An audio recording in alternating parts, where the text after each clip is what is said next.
Nebula was loser otaku who spent his life gaming till he got reincarnated as a god that can evolve any species into legendary beings if they have faith in him.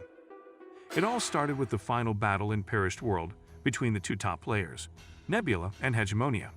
Both sides had impressive forces, with Nebula's forces relying on guns and cannons, and Hegemonia's side relying on magic and sorcery.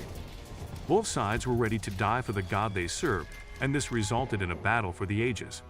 For the players, it was almost like playing a game of chess, with one trying to outsmart the other. Hegemonia seemed to have the upper hand, so Nebula authorized a nuclear strike to even the odds. Hegemonia had anticipated the attack and ordered his own anti-ballistic missiles, which took out most of the ballistic ones, causing a huge explosion in the sky. However, one missile still managed to escape. The warhead headed right for the enemy base, so Hegemonia's priest led his people to pray, and their prayer materialized a holy orb being that was able to stop the warhead with one hand. Hegemonia gloated over his brilliant plan, thinking this was finally the end, but Nebula had one final trick up his sleeve, a kinetic attack. His satellite in space immediately released tungsten rods, which caught Hegemonia off guard. He ordered the Orc Lord to stop the impending disaster, but Nebula knew the energy racked up from the fall would be too great to stop. The rods broke through the Spirit Orc and blew up the palace below, taking out countless orcs, including their beloved priest.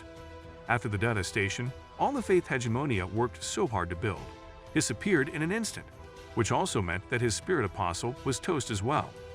The game ended in Nebula's favor, but Hegemonia was desperate for one more match. However, after seeing what Hegemonia brought to the table, Nebula wasn't impressed and decided to move on. Nebula had ranked first for the last 2 months and had completed all his achievements. He was hoping to get some rest when a message popped up on the screen. The game informed him that this version of the game was only a beta testing period, and the real game would soon be released to the world, so Nebula has the special perk of playing it before it goes live. Excited for a new challenge, Nebula was definitely down for the opportunity, so when the game asked if he wished to enter, he clicked yes. Suddenly, the game sucked him in, and before he knew it, he was standing in some space ruins in the body of his in-game avatar. He was taking this Jumanji ripoff nightmare quite well when a mysterious hooded figure told him he was one of the chosen ones. Nebula noticed some creepy shadows in the distance and asked what those were about, so the woman explained that in case any of the players knew each other, they'd all received a mask to keep the game fair. She then suggests they get to the point and shows them a planet that looks vaguely like Earth. But after seeing that image too many times, Nebula can tell that it's Perished World. Suddenly, the woman announces that in a few moments, they will all become true gods of the Perished World. There's tension in the air, and though Nebula can't hear it, he's sure the other players are pissing themselves. Apparently, Perished World wasn't just a world that existed in a game. It was a real world that had been abandoned by its gods for some mysterious reason. It used to be a glorious civilization where various races lived in harmony, but for some unknown reason, all the gods vanished. The game was then created to discover suitable god candidates for the planet, and now these antisocial negative rise losers have the chance of becoming true gods. Just like in the game, the goal is to start out by getting lowly beings to believe in you. But if you can get enough of a following, you'll become the sole god of this world and do anything you want. Nebula asks what would happen if they give up, so she explains that they would simply return to their normal brain rot lives and lose all memories of this place. However, they won't be able to give up once they start their challenge. Nebula then asks the question on everyone's minds: what happens if you get defeated by another god? The room tenses up as she announces that if they die as a god, they'll meet their true end. Nebula figures that dying as a god is better than dying as a virgin otaku who shrivels up in the sun, so there's no reason to back down. The moment comes for them to decide whether they give up, while those who choose to stay will start by pulling a small region to conquer. Like clockwork, the smart players start pulling out, knowing this YOLO leveling is about to be a bad idea. The players were about 32 to start with, but now 5 people have called it quits, meaning a total of 27 people decided they could only bag some if they were God. For the remaining players, they're asked to randomly pick a region, starting with Nebula since he's the highest ranking of all. He pulls a card and his last word is before he disappears into the game. Inside Perished World, some talking froggies go fishing for dinner when they spot a strange new butterfly species. The butterfly flies back to the dimension with Nebula as he looks over his current options.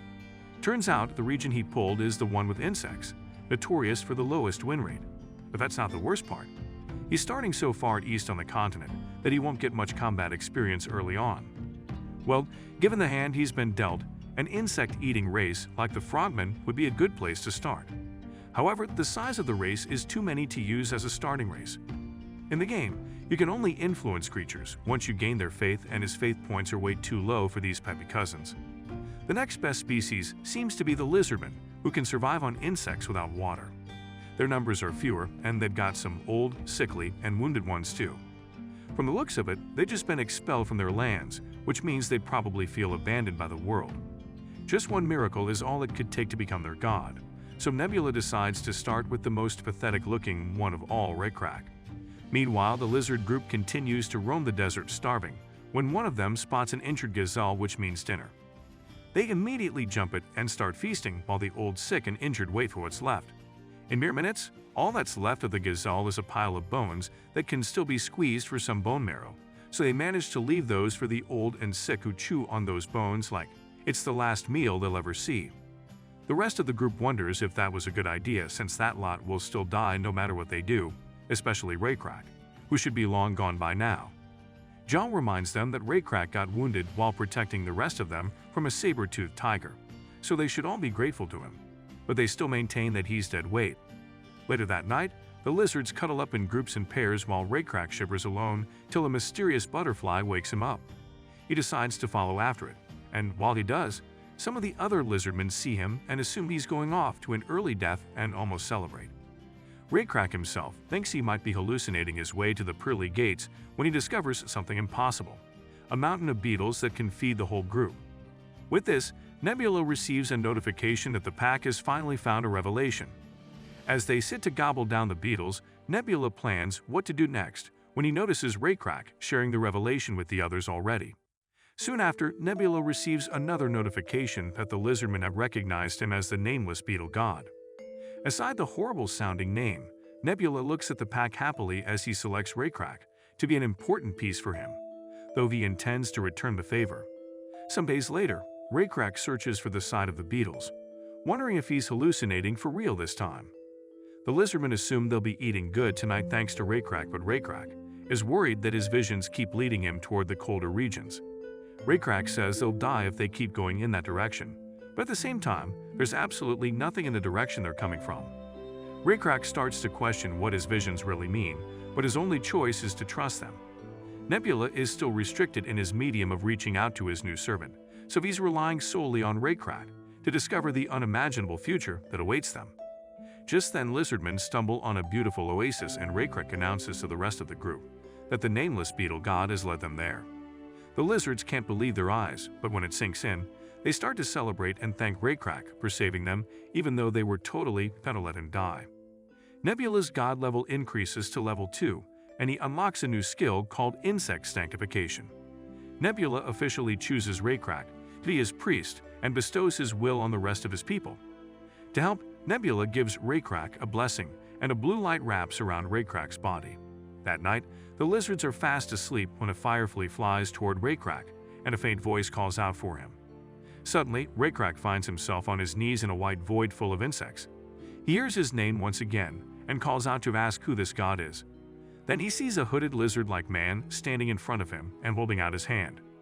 Raycrack struggles to figure out what he's trying to tell him when a buffalo skull suddenly appears in his hands.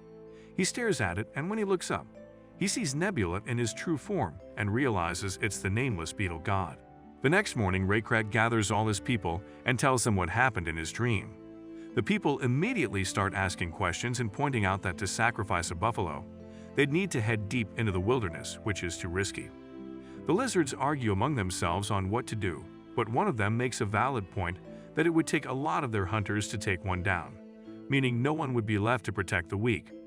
Raycrack admits that the lizard is right, and they can't afford to risk the group, so he offers to go alone, shocking the others. They insist that he's as good as dead if he tries it, but Raycrack tells them not to worry and reveals that God has given him a blessing. He explains that when he woke up, his wounds had all been healed and covered in black scales like a beetle. The lizards admit that it's hard to ignore, but it's still not enough reason to go buffalo hunting alone. With no other choice, Raycrack decides to show them what he's packing. He squeezes his muscles and throws his spear toward an innocent tree, which gets obliterated in an instant, while their puny lizard's brains begin to explode. Raycrack goes to retrieve his spear, while the rest of the group runs toward him to ask if he's been hiding this power all along. It's almost unbelievable that the lizard Jigachad standing before them was the same wounded weakling scheduled for an impending funeral. Suddenly, the group hears a rumbling sound getting closer, and Raycrack gets excited as he points them in the direction of where it's coming from, and it turns out to be a herd of buffalo. It doesn't make sense that the buffalo would suddenly appear in this location, but Raycrack calls them pointless worries as he holds his spear up. Next, he leaps off the cliff and announces that today is the day they get set free from hunger as he hurls his spear toward the herd and hits one right in the middle of its head. Chaos breaks out among the buffalo, so the rest of the hunters grab spears to join him. That night, the group arranges an altar from the buffalo bones and ties the first kill on top of it. Raycrack takes the lead and kneels before the altar while the rest of the group stands behind him. Raycrack calls to the almighty beetle god to accept their offering, and though the others are hesitant at first, they join him in the prayer. Nebula watches them and thinks it's a pretty sloppy attempt, but it's the thought that counts this time. With this act alone, Nebula racks up way more faith points than expected, and Nebula commends Raycrack on trying his best as a novice priest. However, he can't materialize water or grass for the buffalo to feed, so he makes use of locusts to supply them with some grass.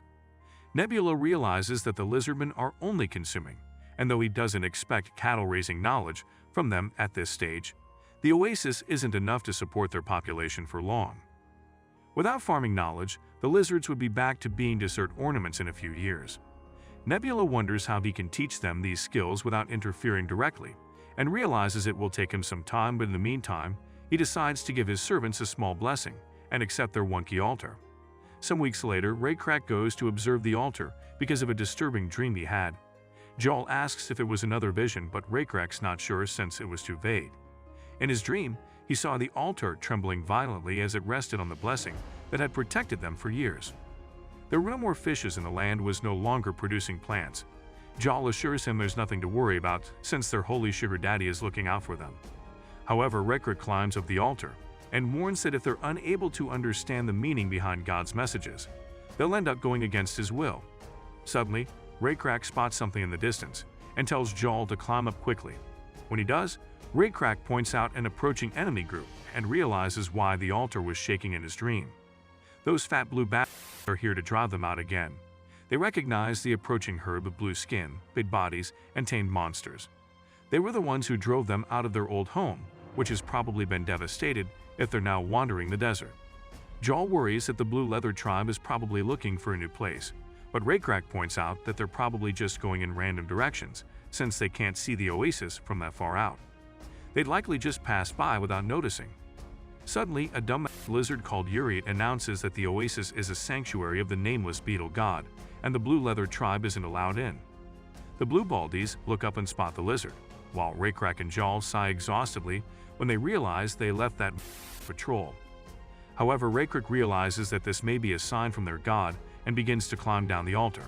Joel asks if God wants them to provoke a fight, but Raycrack explains that it's a mission to make peace with their enemies and save them.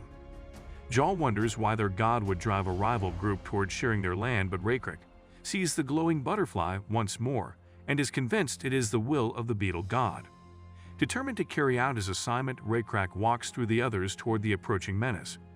Nebula is surprised that Raycrack understood what he wanted so quickly.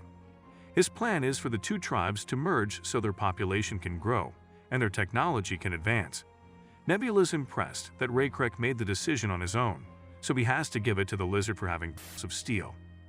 This is an excellent development as Nebula will need a strong-willed leader, so he won't need to control every little thing anymore.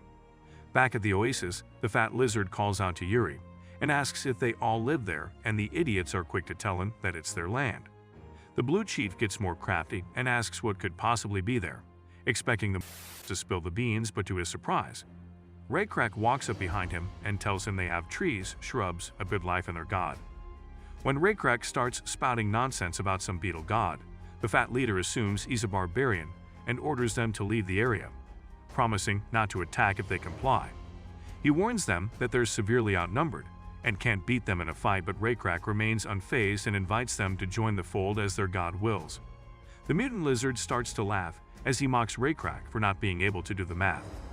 However, Raycrack holds out his spear against him, causing the reptile to attack.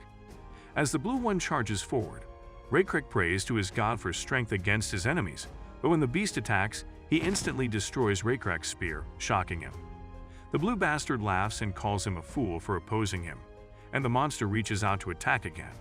At that moment, Nebula receives a notification on the clash of two civilizations, meaning both sides can receive a boost in experience. Nebula chooses the obvious tribe and unlocks new skills for them to try. Just as the monster is about to rip Raycrack to pieces, a bright light descends from the heavens toward him. The fat one laughs to himself, thinking that Raycrack's been defeated till they realize he sped away in an instant and is now overflowing with an intense blue aura.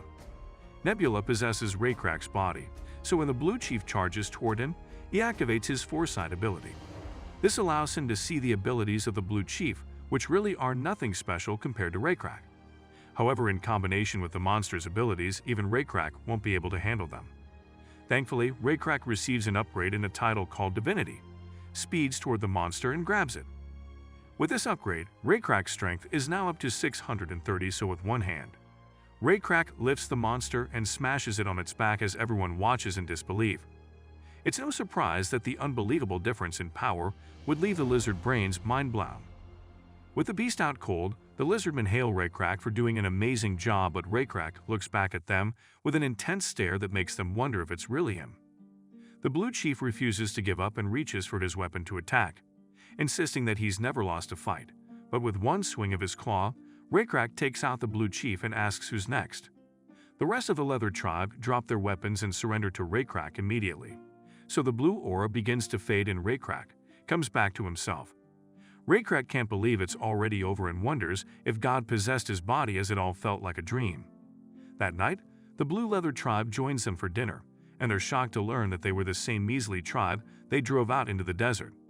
Even though their scales had discolored that much, they somehow became strong by following the nameless beetle god. The blue leather lizards start to consider this nameless god they speak of, and think of how great he must be to give a lizardman that kind of power. Meanwhile, Joel asks Raycrack if they'll really be okay after experiencing a 600% increase in their population. There's no way the oasis can sustain them. Raycrack thinks hard about it and suggests they leave the oasis, but Joel points out that they can't just wander about to nowhere. Raycrack says that the answer must be with the leather tribe, which is why God must have wanted them to merge. The next day, Yuri and his men watch over Manon, but it attacks them and roars loudly, threatening to break free from its restraints. Yuri tries to talk some sense into the creature when Raycrack walks up behind him and offers to take it from there. Manon instantly recognizes Raycrack as the one responsible for his new back pain and quiets down, but Raycrack simply walks up to him and hands him some food. Manon's hesitant but also starving, so he creeps slowly, takes a little bite, and then starts to munch freely while the others are stunned that the beast could be tamed so easily. Raycrack holds it fondly and asks if it wants more while the creature grows fond of him. Raycrack gives him more food to eat, which Manon gobbles down quickly, and while Raycrack watches, he thinks there must be a reason God kept the beast alive. Manon looks up to Raycrack for more food, but Raycrack tells him that he's got to learn to be patient from now on. Manon looks sad but understands as he lays down calmly. Raycrack tells the boys to let him know if Manon troubles them again and walks off like a boss. Later, Raycrack and Joel meet with one of the men from the leather tribe who made their iron weapons. The man explains that if their leader wasn't so stingy with resources, he could have made way better ones. Joel asks what the problem was, and the man explains that there was no wood available, so Raycrack says they have some to spare. Raycrack asks how they didn't use their wood for campfires, and the man explains that they used to make a special fuel. So Lacrip dismisses him and says he'll think about everything and let him know the next day. Next up is a one-armed lizard man called Stargazer.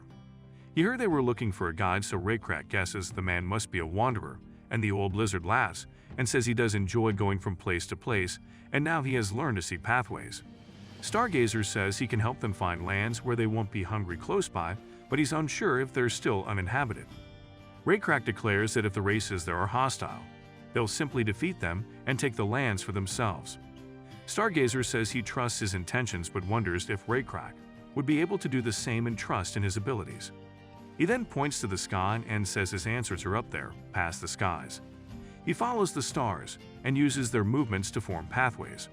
Raycrack isn't sure what to make of this, so Stargazer offers to show him the paths the stars will follow over the next few days, and if he's able to prove it, Raycrack has to trust him in return.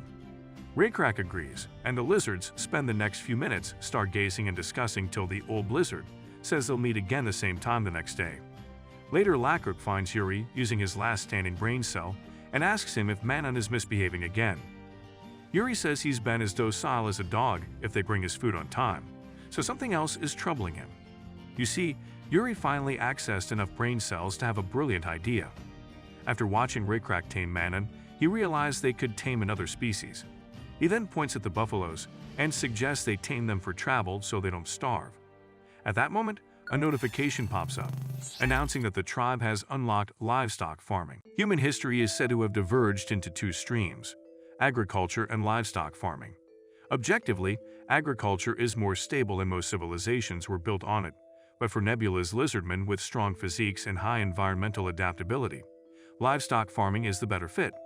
They'd also need technological advancement, like iron, and thanks to the leather tribe's blacksmith, they're one step closer to getting some. After several hours of work, the blacksmith makes some iron spearheads. Though they're still more primitive than bronze, it's a huge step up from using stone.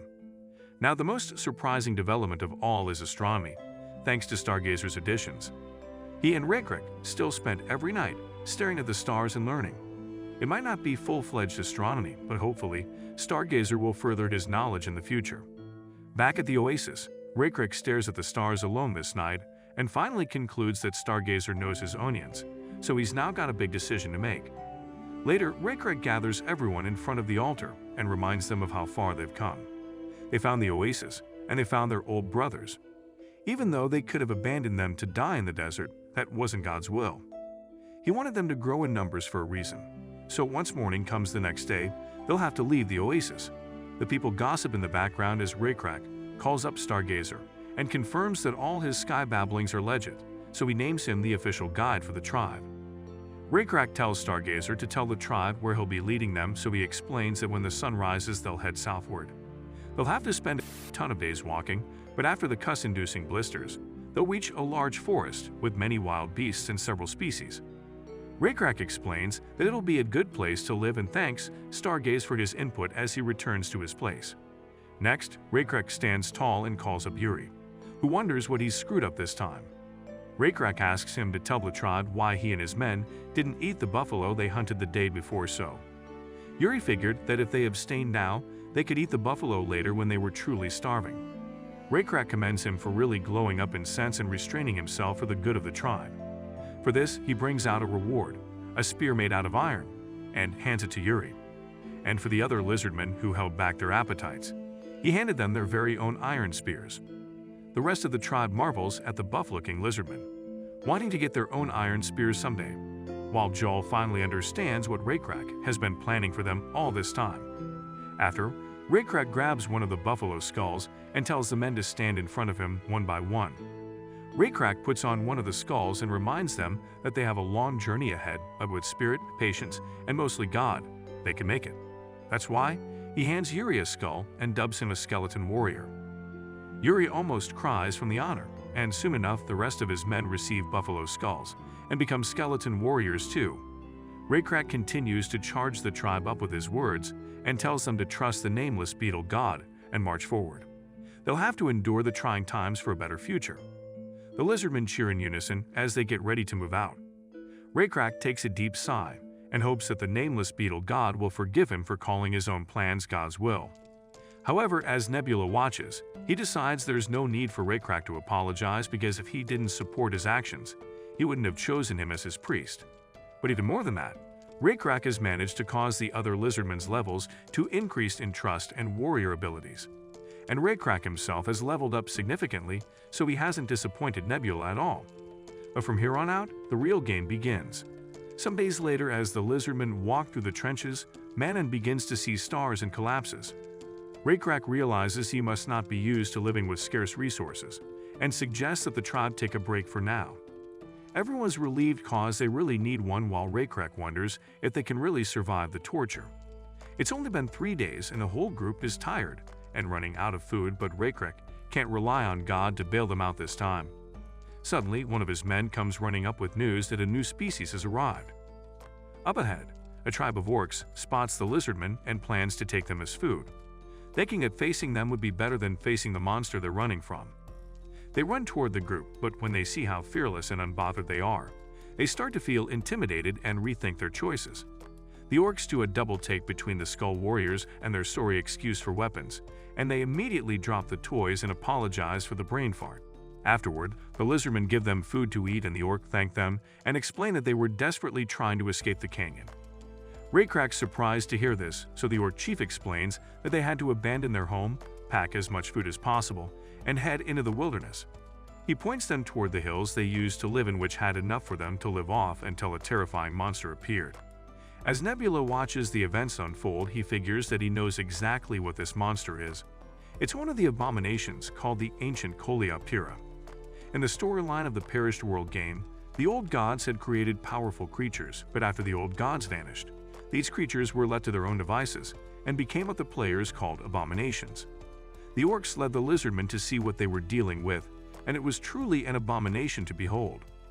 The massive centipede-like monster also had some strange devices strapped to its body as it moved around.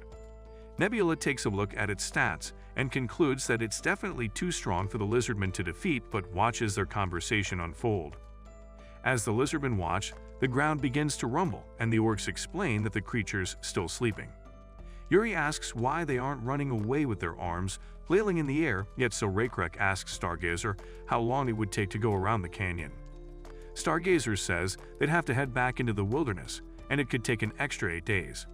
Nebula watches as Raycrack hesitates, which is fair since his people are so scared and not exactly in a position to fight.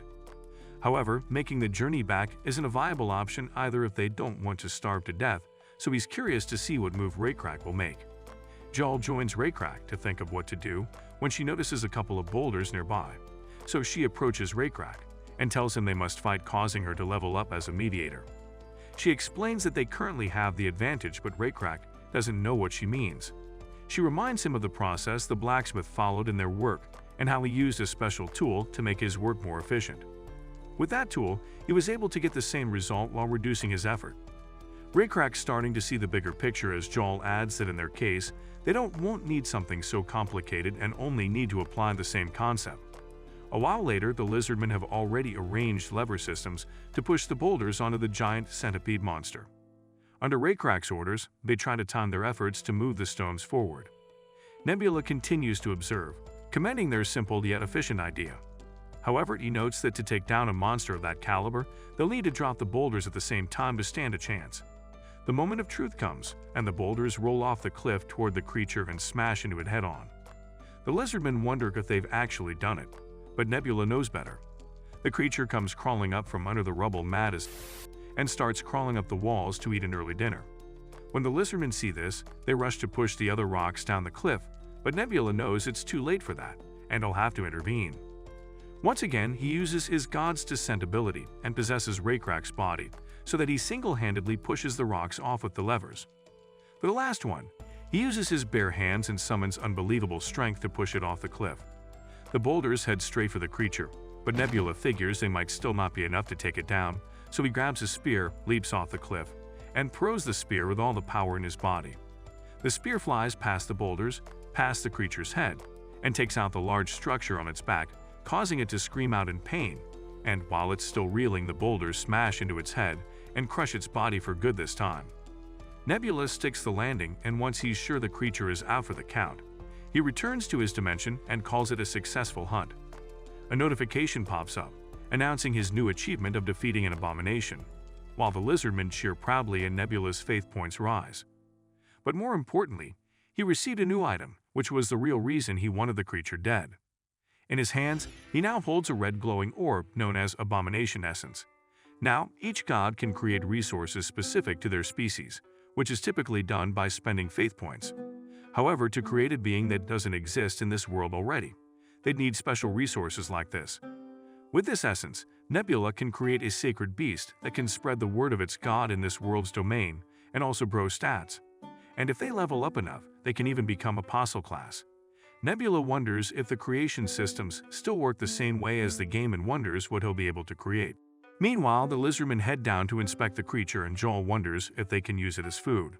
She takes a bite out of it and tastes just as bad as it smells, like. She thinks hard and wonders what they can do to make it more edible and figures that it might not be so bad with other ingredients. She notices spices that can mask the stench and plans to burn it over a fire. After testing her experiment, she tries the centipede again, and she's pleasantly surprised. She goes straight to Raycrack and offers him some, explaining that though it's pretty bland, it's now edible thanks to what she calls cooking. After she explains the process to Raycrack, he asks her to teach him the skill, and she gladly agrees. As they eat, Joel points out that the chief of the orcs hasn't hair, so it would be wise for Raycrack to find a mate too. Raycrack didn't know what that feeling was, but his BP just shot up as her words caught him off guard. She continues by reminding him they're getting old, and it would be crucial to stabilize the lounge. Raycrack thinks long and hard about the idea, and when Joel sees that the hopeless fool might die thinking, she suggests herself since he doesn't have enough rizzing skills. Suddenly, Raycrack looks up and sees something glowing behind Joel, a convenient escape from that conversation. Actually, it's a gold tablet that seems to have fallen out of the structure that was attached to the creature. Yuri's first instinct is to try and eat the thing, but Stargazer tells him it's a metal called gold.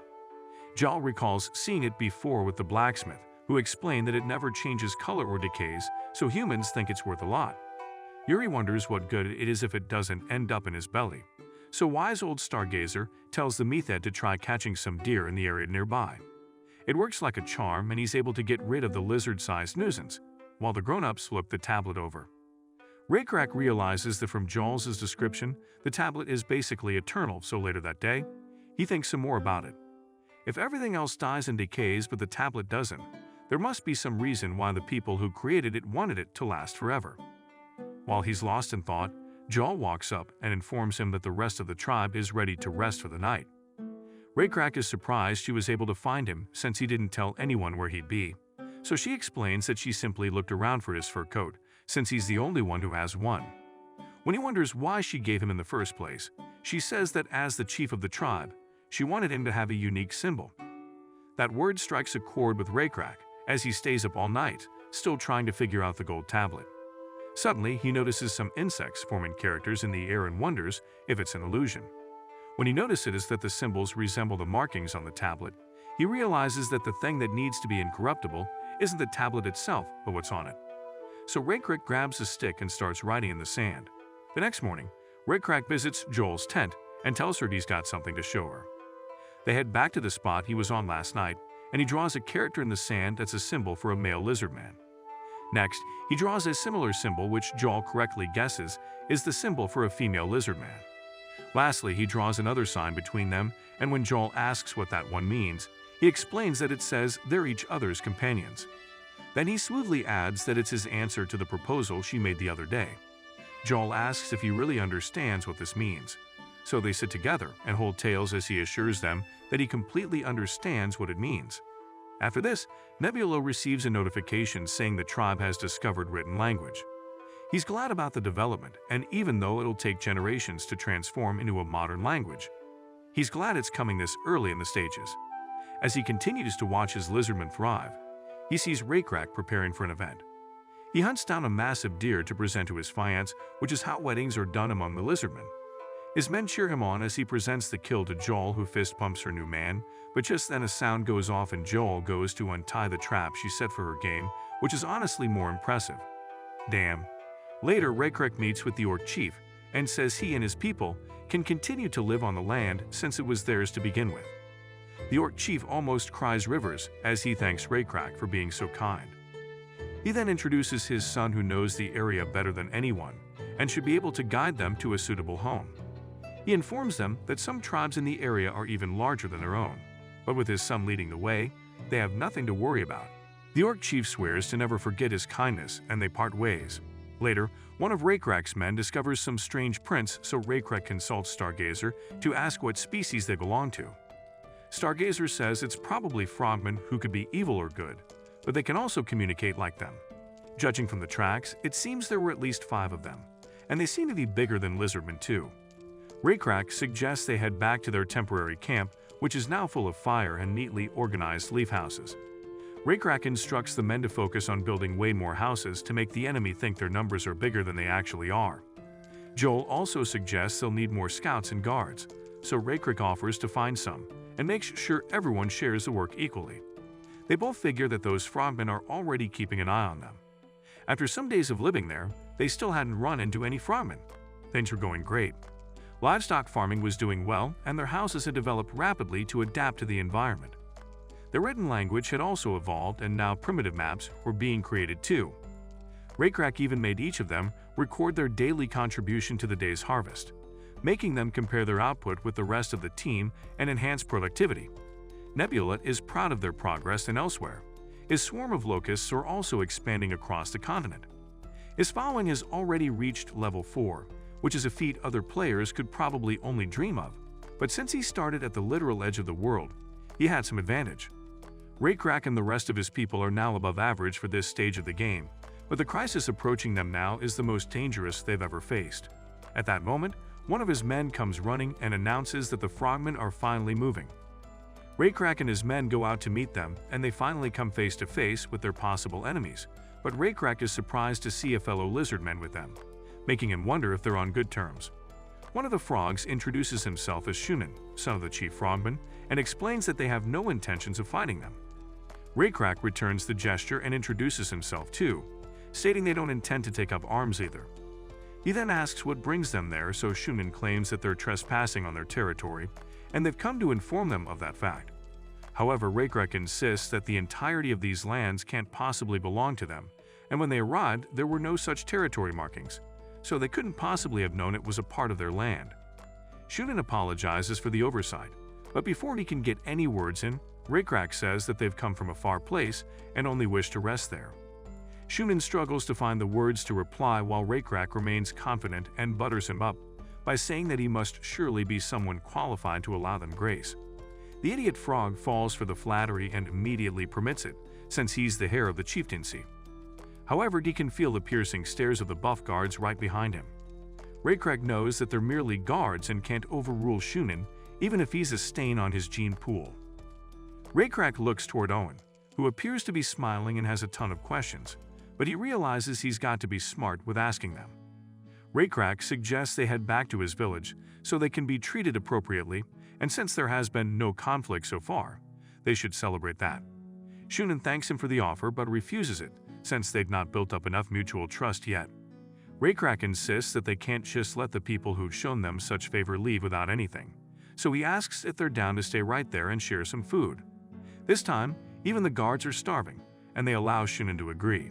Moments later, Adir is being roasted on fire while Raycrack and Shunin sit to talk. Raycrack thinks of a way to figure out what that lizard man is doing with the frog folk and what their real intentions are without letting them get suspicious. Raycrack asks what the bright feathers around Shunin's neck are, so Shunin explains they're feathers of a cockatrice, which are large, dangerous birds that live around there in the forest. When Raycrack hears that they're venomous and notoriously hard to catch too, he asks if they use javelins to hunt them, but this surprises Shunin. He calls out for someone to bring over a bow and arrow, and Raycrack wonders what in the world he's talking about. Shunin kindly tells Owen to get the equipment, and after handing them over, Owen asks if he wouldn't mind setting up a wooden plank for him to practice with. When it's all set up, Shunin takes a shot, and it lands right in the middle, impressing Raycrack. Shunin explains that they all learn to shoot from a young age, and he's actually one of the best shots in the tribe, so Raycrack commends him and asks if he can take a shot at it. Shunin hands it over and warns him it'll be hard at the start, while Raycrack gets a feel for the weapon and compares it to the javelins they use. He tries his first shot, but it lands short of the plank, so he tries again and again, tempted to take one home with him. Once Raycrack runs out of arrows, Shunin asks Owen why he's not picking up the arrows, so Owen quickly hurries to get them. Raycrack offers to join him since he shot the arrows, so Shunin tells him to do as he pleases. When Raycrack approaches Owen, he seems to be panicking, but when he asks why he's with the frogmen, he simply says they live in the same village. When Raycrack asks why that is, Owen says they help each other out and tries to keep the smile on his face as wide as possible. Raycrack probes further, and Owen says that the frogmen protect them while they pick fruits for them, but Raycrack doesn't understand why they can't protect themselves. Owen insists that the forest is dangerous and the frogmen have the largest tribe, so they need them to survive. Lartak tells him to forget their conversation and say he was asking about archery if they ask. Later, the lizardmen serve up some meat for Schumann, who's excited as he's never had it with seasoning before. Raycrack asks if he's ever tried buffalo meat before, and Schumann says he'd tried it once before and it was tasty. Raycrack brags that they've got live buffaloes in his village and offers to trade him a few for some bows and arrows, so Schumann immediately agrees till he notices the disapproving frog behind him and changes his mind. Schumann says they can revisit the matter once they'd gotten to know each other better, then points out how well his people get along with lizardmen. He calls out for Owen to back him up, and Owen starts rehearsing one bold speech while Raycrack notes that it's almost like they prepared this show in advance. If he hadn't talked with Owen earlier, he might even have believed the face he's making now. Afterwards, they wrap up their meeting, and when Raycrack suggests they come all the way to their village next time, Schumann insists that the current spot is more suitable. Both sides wave goodbye, and just as the frogmen turn to leave, Schumann puts his arm on Owen, which causes him to cower in fear. Raycrack and Joel catch the look and conclude that it sure didn't look like a good relationship. Back at the frog village, Schumann slaps Owen and demands to know what he discussed with the lizard chief. Owen insists that he didn't reveal anything, as Raycrack was simply asking how to be a better bowman.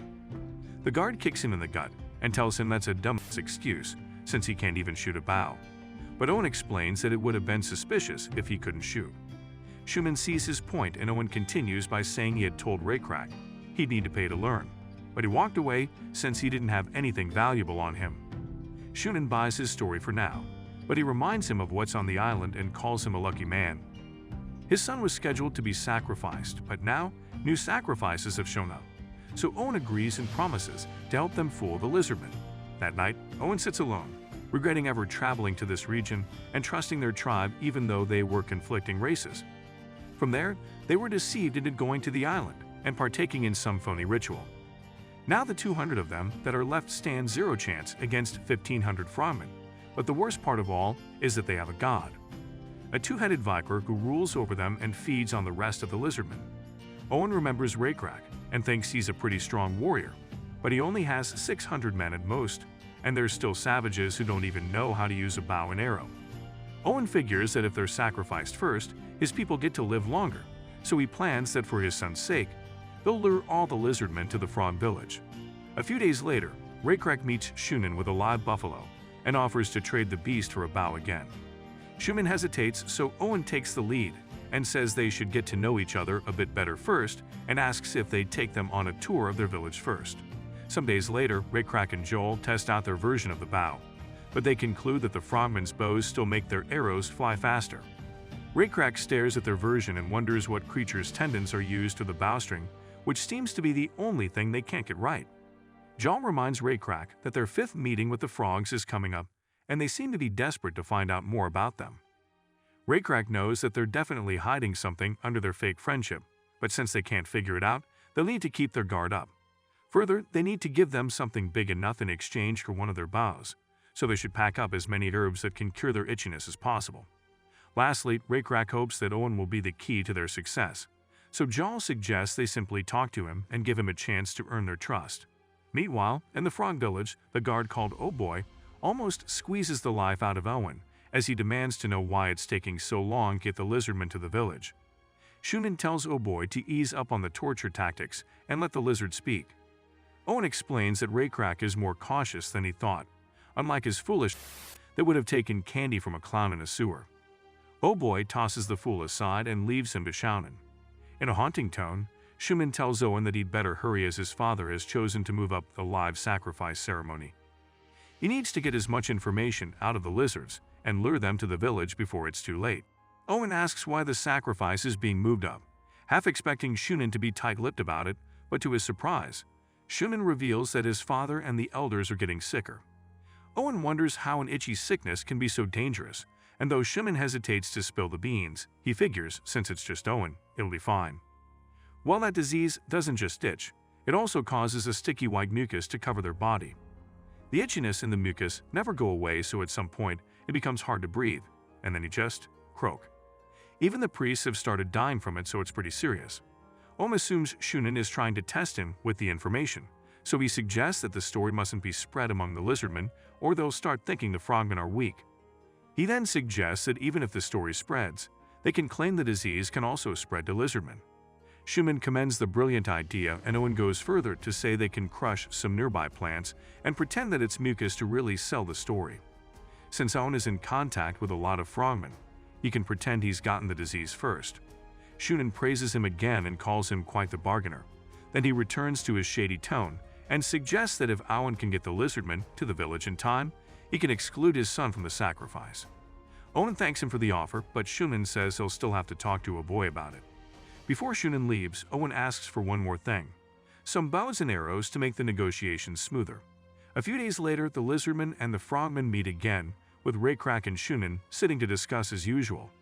Yuri tries to sell Shunin on a metal board, but Shunin remains unimpressed since it's too hard to process. Raycrack presents a ton of herbs for the itchiness and asks if it's still not enough for some bows, but Schumann claims that trading weapons is too complicated to do without a show of faith. Raycrack calls out this consistent talk of faith. Then he asks for a favor since their tribes are such good friends now. He asks to speak with Owen in private, so Schumann gladly tells him to go ahead, while Owen continues to smile ominously. When the two lizardmen are alone, Owen cooks up this bullshit story about the brotherly ritual they performed with the frogmen before joining their tribe. Then he offers to tell more about the frogmen if Raycrack also tells him more about their tribe, encouraging him to trust him. However, Raycrack sees that glowing butterfly again, and when it lands right on Owen, he knows exactly what to do and offers to tell Owen everything. After that meeting, Owen reports to Shunin and Oh Boy, who commend him for getting a lot in exchange for some measly bow. And what's more, the left-brained lizardmen had apparently offered to come to the village themselves. Oh Boy adds that he thought it was a trap when the lizardmen offered to let them tour their village, but it turns out that the lizards are just dumb. After that tour, they know exactly where they are and the number of warriors they have, and contrary to the scouts' report of 600 members, they actually only have half of that, with only 30 being warriors. Schumann commends Owen on a job well done and asks him what he wants as a reward, but Owen says he only needs what Schumann promised him the other day. Schumann suddenly develops amnesia, so Owen reminds his clearly expiring brain of his promise to free his son. Oh Boy is just about to get on Schumann's ass about it, but Schumann tells him his father will definitely understand, as they need to set an example that good things will come if the lizardmen obey them. Schumann assures Owen he'll remember his promise, and Owen thanks him profusely. That evening, Owen returns to his usual spot across the island, glad that he'll finally get to live with his son. But he can't help but wonder why that foolish lizard chief would trust him. During their last meeting, Raycrack had shown Owen the letters they had created in their village.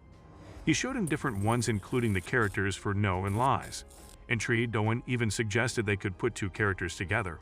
For instance, the last two characters together would be not a lie, which means truth. Raycrack praises him for being smart, and Owen indeed knows that he is. That's why they call him the bargainer. But now that Owen thinks about it, Raycrack never mentioned the letters to the frogmen. So why does he get to know? Raycrack explains that even though he's been talking about building faith with the frogmen all this time, the faith he really wants to build is with Owen. Owen gets nervous as he struggles with what to say, but Raycrack cuts to the chase and says he doesn't believe a word Owen has been saying before this. Raycrack and his people have known pain, and they can tell the difference between prey and predator, and when he looks at Owen, he sure sees a bottom boy. When Raycrack asked if he was right, Owen said he wasn't and continued to keep up the act, but Raycrack had gotten everything he needed. Now Owen continues to wonder why Raycrack was so confident, even though there's no way they can beat the frogmen and their bows. Owen continues to think it over, remembering the creature they claimed to capture without proof and the fact that their weapons suck. Owen decides he isn't worthy of their trust, and as he stands up from what he's been writing, he concludes that he's just a bargainer. The next morning, the frogmen rush out excitedly as the lizardmen have finally arrived. Shunin welcomes them, and Raycrack thanks him for the hospitality. He then apologizes for the weapons they brought, explaining that they were concerned they might encounter a cockatrice along the way, so Schumann says he understands as he plots to get them all drunk and poisoned when the feast begins. Raykrak asks where Owen is, so Schumann says he's preparing for the feast and calls out for him, noticing that he seems to be writing something on the floor. Schumann says they can go over to meet Owen while he goes to check on the food. Raykrak goes over to meet Owen, who tells him that there are seats to the places where he wrote those letters. Owen continues to say the banquet will be one of friendship and peace, but when Raykrak looks down on the floor, he sees that Owen has written the character for lies over and over again. Raykrak calls out to Yuri, lowers his skull, and tells him it's time to begin. Yuri obeys the order and immediately hurls a spear right at one of the frogmen.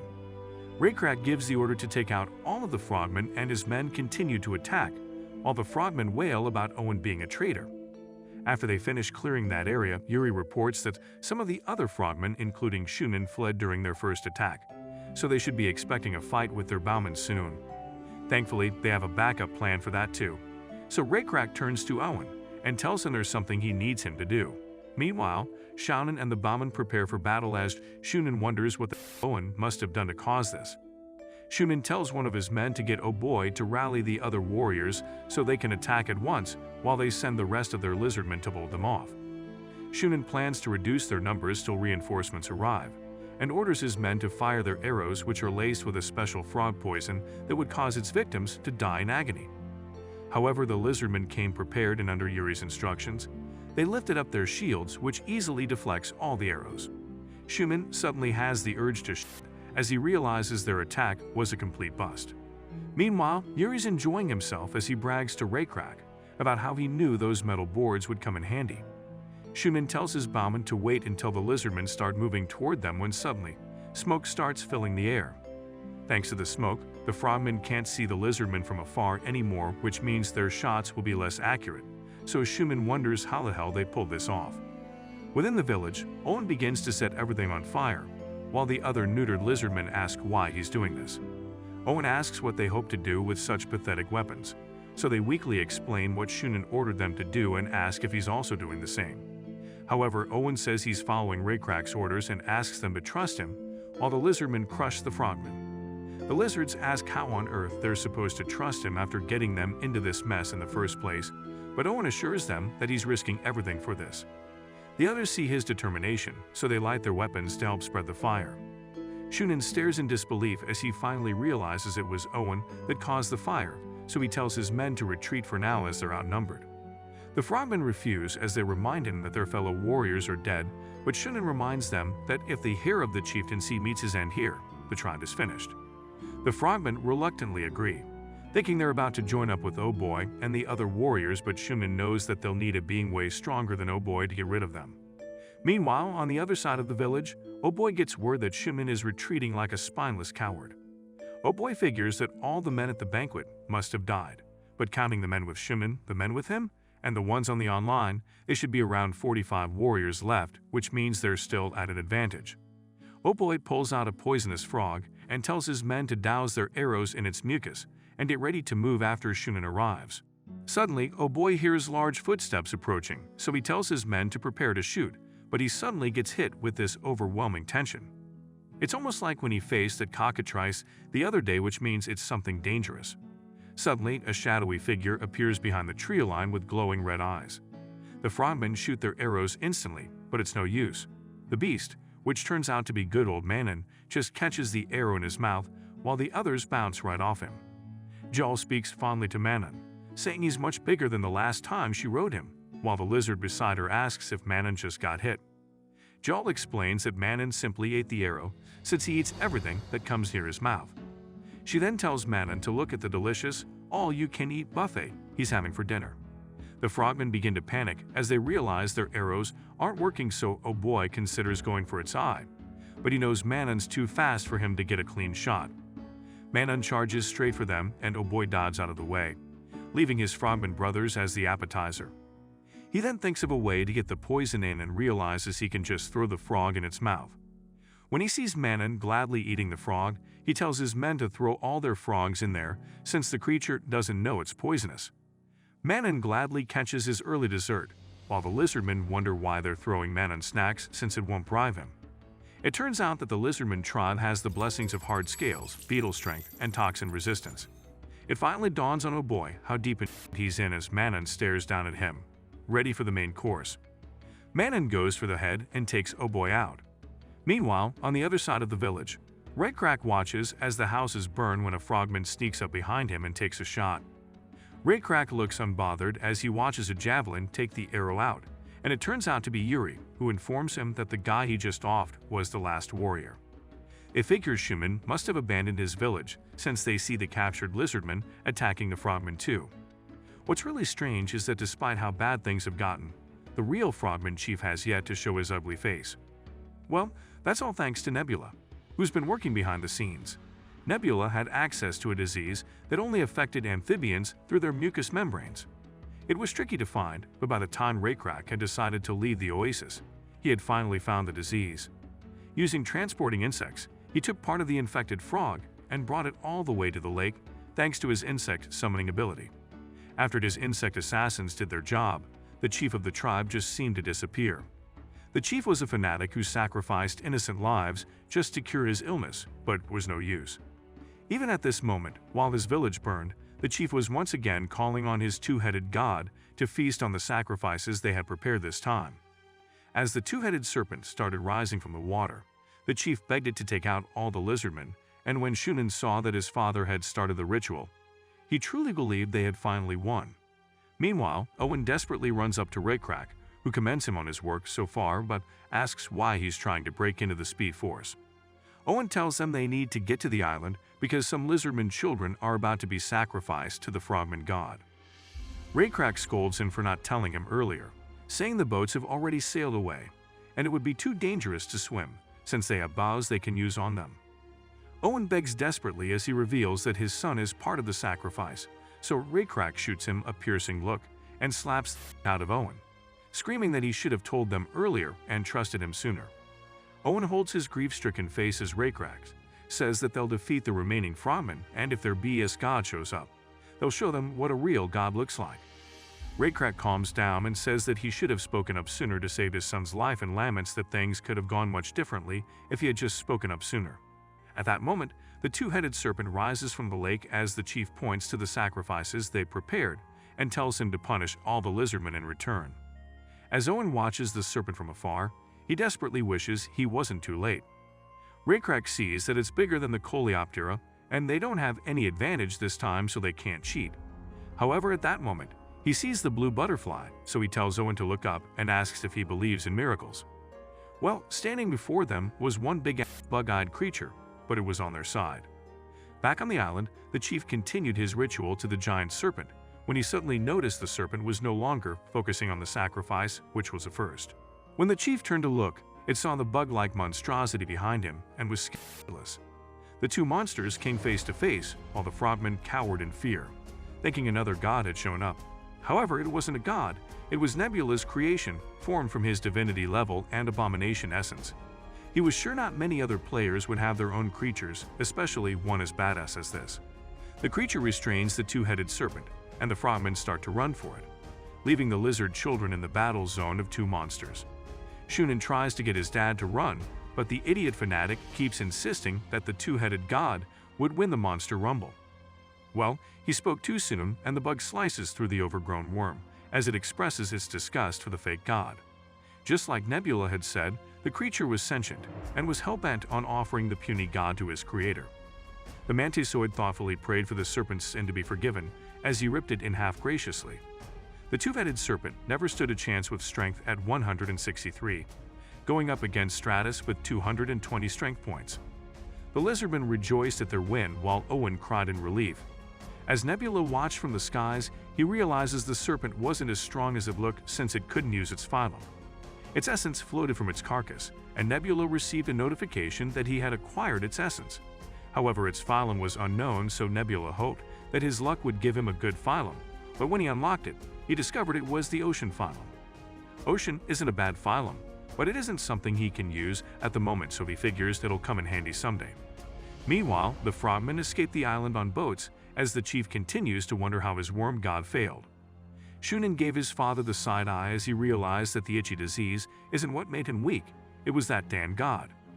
When it arrived, they all thought they would be safe forever, so their warriors stopped training and became cowards. Meanwhile, Nebula tells Stratus he can rest until the next time he's needed, and as Stratus vanishes, he says he'd gladly serve him again. Nebula leaves the scene to Raycrack, who's sure to clean out the trash. When Raycrack sees the frogmen retreating to their upper village, Raycrack asks for volunteers to swim to the island with him. Owen's the first to offer for obvious reasons, but the rest of the lizardmen also offer to help in any way they can. Raycrack reminds them they're not exactly warriors at this point, but the men insist that they don't need to be to take down the frogmen.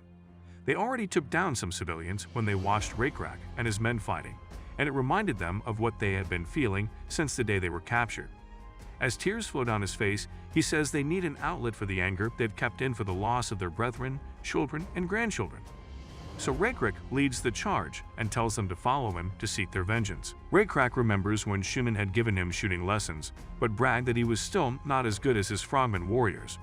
Schumann explained that even though he hit the bullseye, he took too long to shoot his arrow. This confused Raycrack, since he thought the whole point was to inflict critical damage on his target. But Schumann explained that his target would likely be moving, and it would be better to slow it down first. Raycrack promised to keep that in mind as Schumann assured him he'd also learn how to make a bow soon since even lizardmen can get the right materials. Raycrack remembers there being something ominous about Schumann's statement, so as he swims to the island, he intends to get some answers. Owen finally reunites with his son and sheds tears while hugging him close, so Raycrack tells Yuri to take the kids and exhausted lizardmen back on some boats, and then take the gray lizardmen to the back of the village. Yuri realizes he plans to attack from both sides, and Raycrack says they'll be okay, since they've gotten another blessing from God. Their black scales will look like ripples under the moonlight. Back in the village, the frogmen go into a panic when they see the lizardmen appear out of nowhere. As the lizards take out all the frogmen, their chief still foolishly calls out for the two-headed serpent to save him, but Raycrack shuts his ass up with a spear to the head as he reminds him that his god is gone. Meanwhile, while the rest of his brothers make their last croak, Shunan hides behind a treehouse, wondering how it all went wrong. He continues to lament that his father let the warriors slack off, and combined with the lizardmen's immunity to poison, they were toast. Suddenly, everything goes quiet, and just when Shunan wonders if the lizardmen have left, a voice from behind him calls out his hiding place. Schumann screams as he comes face to face with Raycrack, who tells him to try and save his last shred of dignity by raising his weapon. Shunan refuses and begs him to save him instead, reminding him about the times they spent together and claiming that they were threatened by their god. When that doesn't work, Schumann holds up his bow and offers to tell him the secret to getting the perfect bowstring. Raycrack tells him to go ahead, so Schumann happily reveals that it's the tendons of a living being. Raycrack stares him down intensely and asks what race they're from, and just like his foolish father, he stammers as he reveals they're from lizardmen. Shunan knows he's pretty much begging to be shish kaboed, but Raycrack lifts the curtain and tells him he's free to go since he's won a complete victory already. Raycrack doesn't stutter as he tells the frog to get going, so Shunan starts running as fast as he can while Owen asks if he's really letting him go. Raycrack draws his bow and says yes since he needs a moving target. Some days later, Raycrack uses one of the dead frogmen as target practice, while Owen shows up in a frog's skull and says the bows are now similar to the ones the frogs used. Raycrack says he's not sure about that, since the new bowstring material tends to snap when he pulls it at a certain point. Unfortunately, there aren't any stronger materials in the area, and it seems like they can't stay there forever anyway since winter is coming. To feed their buffaloes, they'll need to move to a warmer place. Raycrack asks Owen if he went hunting again, and Owen responds by revealing they've exterminated all the remaining frogmen in the area, so they won't be running out of bowstring material for quite a while. Raycrack tells him that's good to hear as he remembers Shunan's last moments. Just like he taught him, Raycrack shot him in the legs to stop him from moving, and then a mob of angry lizardmen showed up led by Owen and took care of the rest. Owen asks if Raycrack is still after the frog chief, but Raycrack says his skull is probably on someone's head, just like Schumann is on Owen's. Next, Owen tries to inform him of something they discovered, when Joel notices a kid eavesdropping on their conversation. The kid panics and drops a sculpture, which catches Joel's attention as it looks just like Stratus. Joel shows Raycrack the sculpture, who seems rather impressed and compliments the kid on doing a good job. The child says he wants Raycrack to have it, and when Raycrack looks hesitant, Owen explains that it's common among the kids to give out figurines. The kid explains that all the kids have them because their guardian was an amazing being who saved them. Raycrack says it would be nice if everyone had one, so the kids promise to check the village for more while Raycrack encourages him to sell it. Afterward, he asks Owen what he was trying to say earlier, and Owen says they'd found something strange in a cave where some frogmen were hiding. Later, Owen leads Raycrack and Jawl to the mysterious cave, saying they already eliminated all the frogs that were inside. Raycrack's eyes widen as he sees a large structure with strange markings on it. Raycrack wonders how such a hard stone was carved with such precision and notes that it looks similar to the pattern on the back of the beetle. Nebula also wonders what the lizardmen have stumbled on, and thinks it might be an ancient ruin. One can gain knowledge or discover treasure in some ruins, but some ruins are of a demonic nature. Nebula thinks that since their era is still in primitive stages, obtaining ancient knowledge doesn't really matter while ruins that can grant special blessings are tied to specific locations, making them useless to nomadic lizards. Nebula watches as Raycrack begins to unseal the cave and figures it'll be fine as long as it doesn't have a demonic nature.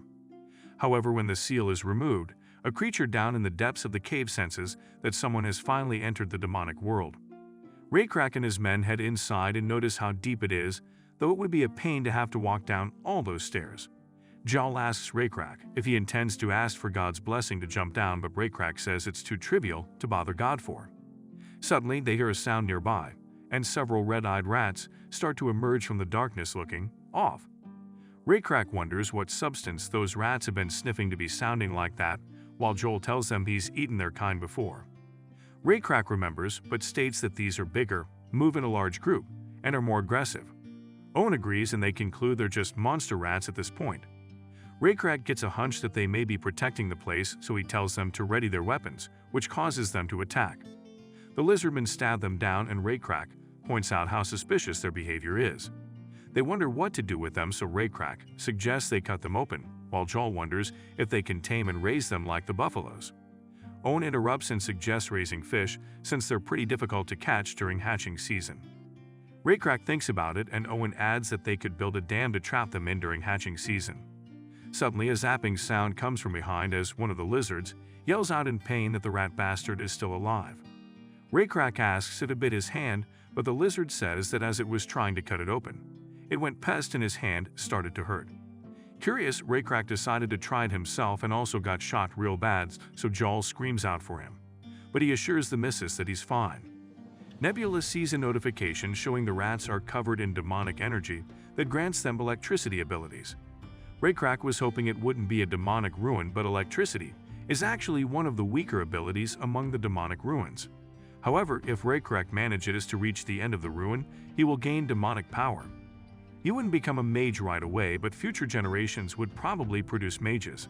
The real problem is that in Perished World, magic and divine power tend to conflict, because the source of magic is said to be an ancient evil.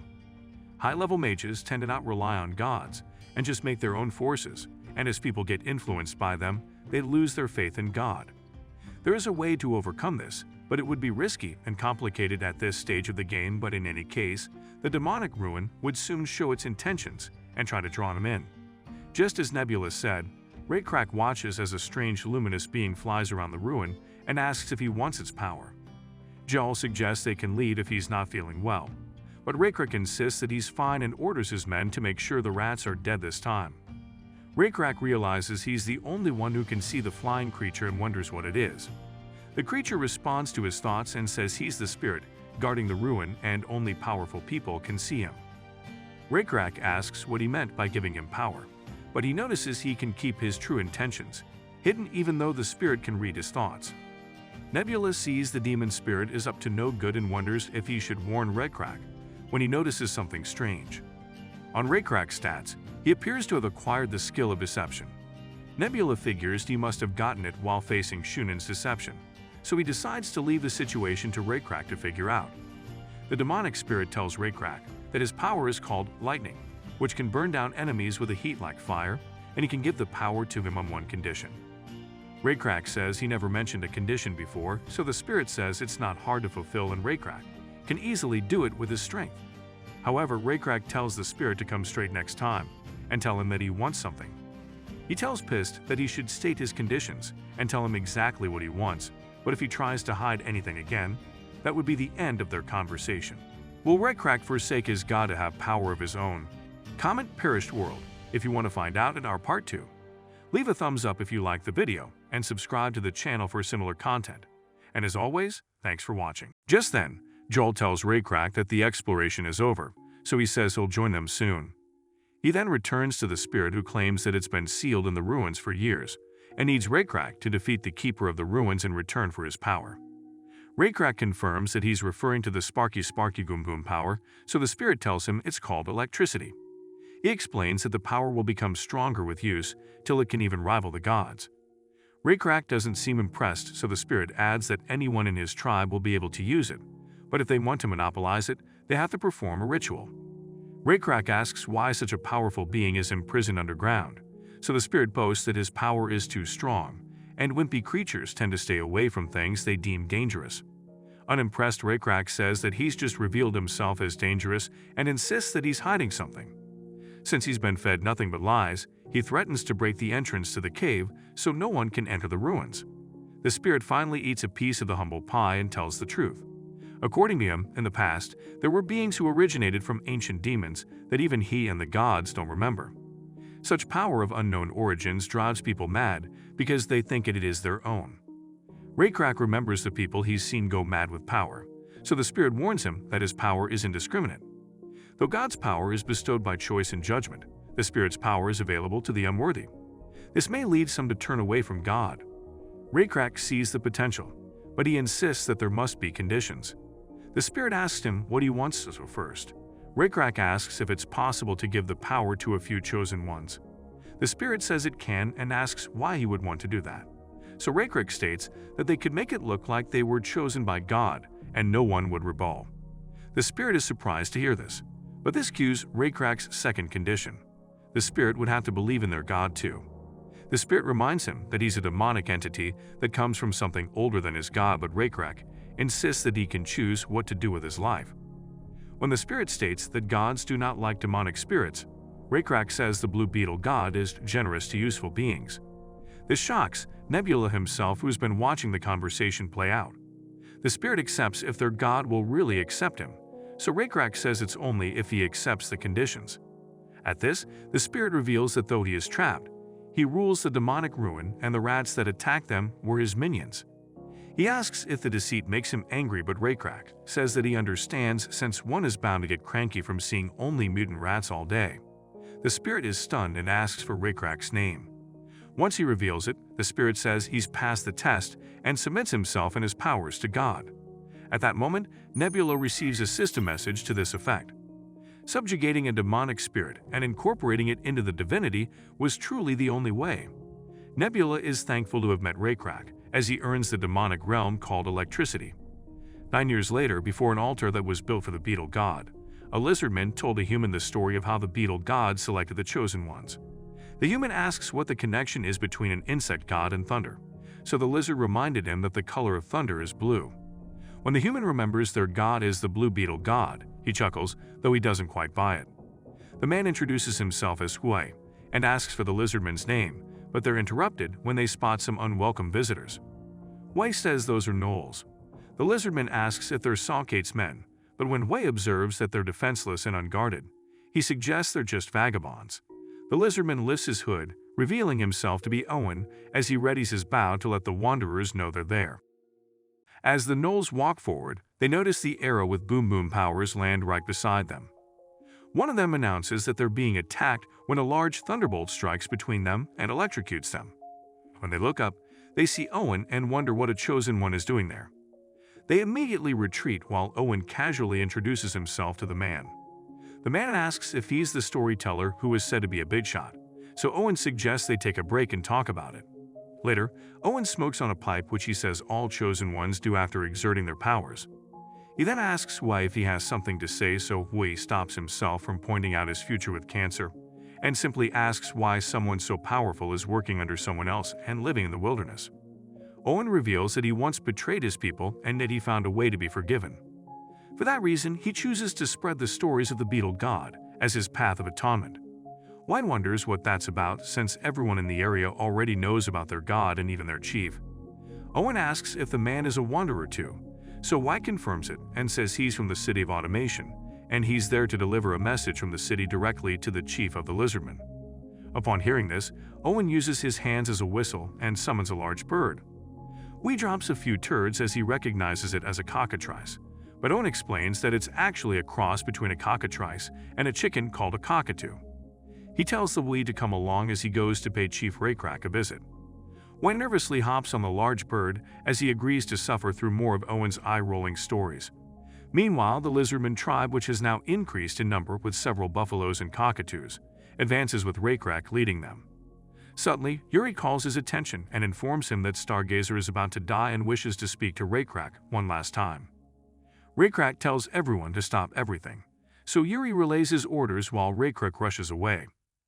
On the way, he sees Jal and tells him of Stargazer's condition, which means he needs to see him. He tells her to start arranging the funeral, so Jal agrees, though she's absolutely heartbroken. Not long after, Raycrack arrives at Stargazer's tent, so his attendant tells Raycrack that Stargazer is very tired.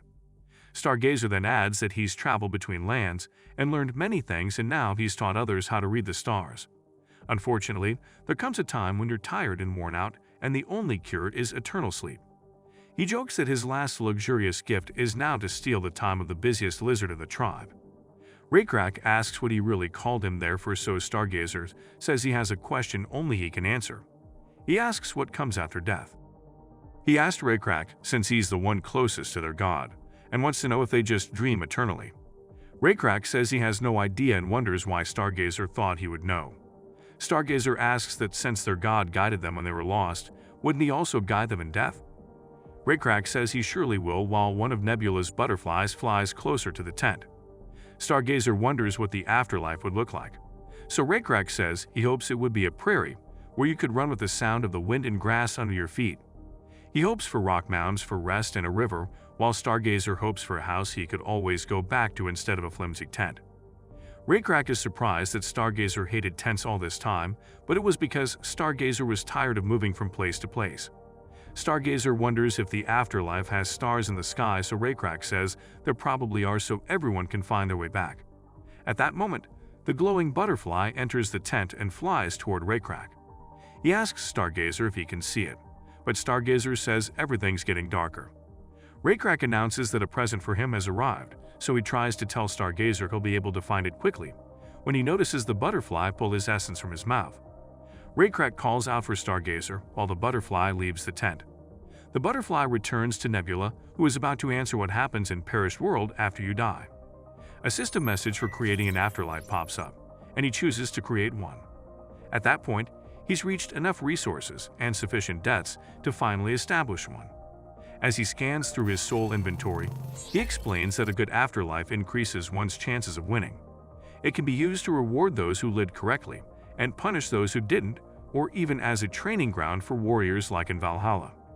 It's also possible to send such warriors back into the real world later in the game, so you'd gain useful pawns in the later half. As Nebula works his god magic, he says the afterlife can also be expanded later. Once all the butterfly juju is over, a primordial prairie is established. Stargazer wakes up in the middle of the grass, and when he looks up at the sky and looks around at the vast lands, he realizes it's not a dream. He couldn't believe it, but Raycrack was right. It was just like they pictured it, well, more or less. Meanwhile, Stargazer's body was being burnt as the Lizardman held his funeral. As Stargazer enjoyed the calm weather, he realized he might not need a house at all, and it really was the greatest present. Suddenly, Stargazer realized there were other Lizardmen around too, but none of them had woken up yet. He figured it would be rude to wake them up, but then he recognized a child he knew as one of the warriors that learned arithmetic from him. He remembered what happened when the goblins led a surprise attack on their tribe. They targeted places with mostly children and the elderly, who were completely powerless to stop them. But just before the goblins attacked, a brave warrior stepped forward to face them, figuring that it was better to lose one life to save countless others. In his final moments, he thanked Stargazer for teaching him arithmetic and charged toward the goblins alone. At his funeral, Raycrack was furious and blamed the damn arithmetic Stargazer had been teaching the warriors, who now thought it was better to lose one life and save two. Stargazer asked if he thought they were wrong, but Raycrack cried as he admitted that he was angry because they were right, and there was nothing else he could do. As the warrior continued to sleep, Stargazer remembered how he inspired many more warriors after him to learn arithmetic. He then thinks it's really fortunate that they got to meet again. After, Stargazer begins to wonder if the afterlife was all grass and sleeping lizards. Wondering where God was, he suddenly noticed a person behind a tree and tried to ask who was there. He ran after the person, wondering where he was going when he came across a strange-looking house. As he gets closer, he thinks of all the questions he wants to ask God. Why did he choose them? Were they superior to other races or just useful? Raycrack said it might have been out of necessity, and Stargazer figures that's not so bad too. He finally makes it inside the strange house and finds a device pointed at the stars. When he reaches the telescope, he wonders what exactly it is and observes it carefully. He then looks through it and gets a look at what the stars really look like. As he understands the true form of the stars, he decides to recalculate their movement. He realizes that all he knew before barely scratched the surface and wonders if he could convey this knowledge to the living. Nebula watches as Stargazer gets lost in his new world and commends him for being a good follower. For Vikings, they envision a paradise called Valhalla, while cultivators want a peach blossom spring, but as for scholars, the afterlife is the foundation for technological advancement. Nebula decides that with a new threat approaching, the afterlife must function immediately. The clipped-eared tribe with a capacity that outstrips the lizardmen is coming for them.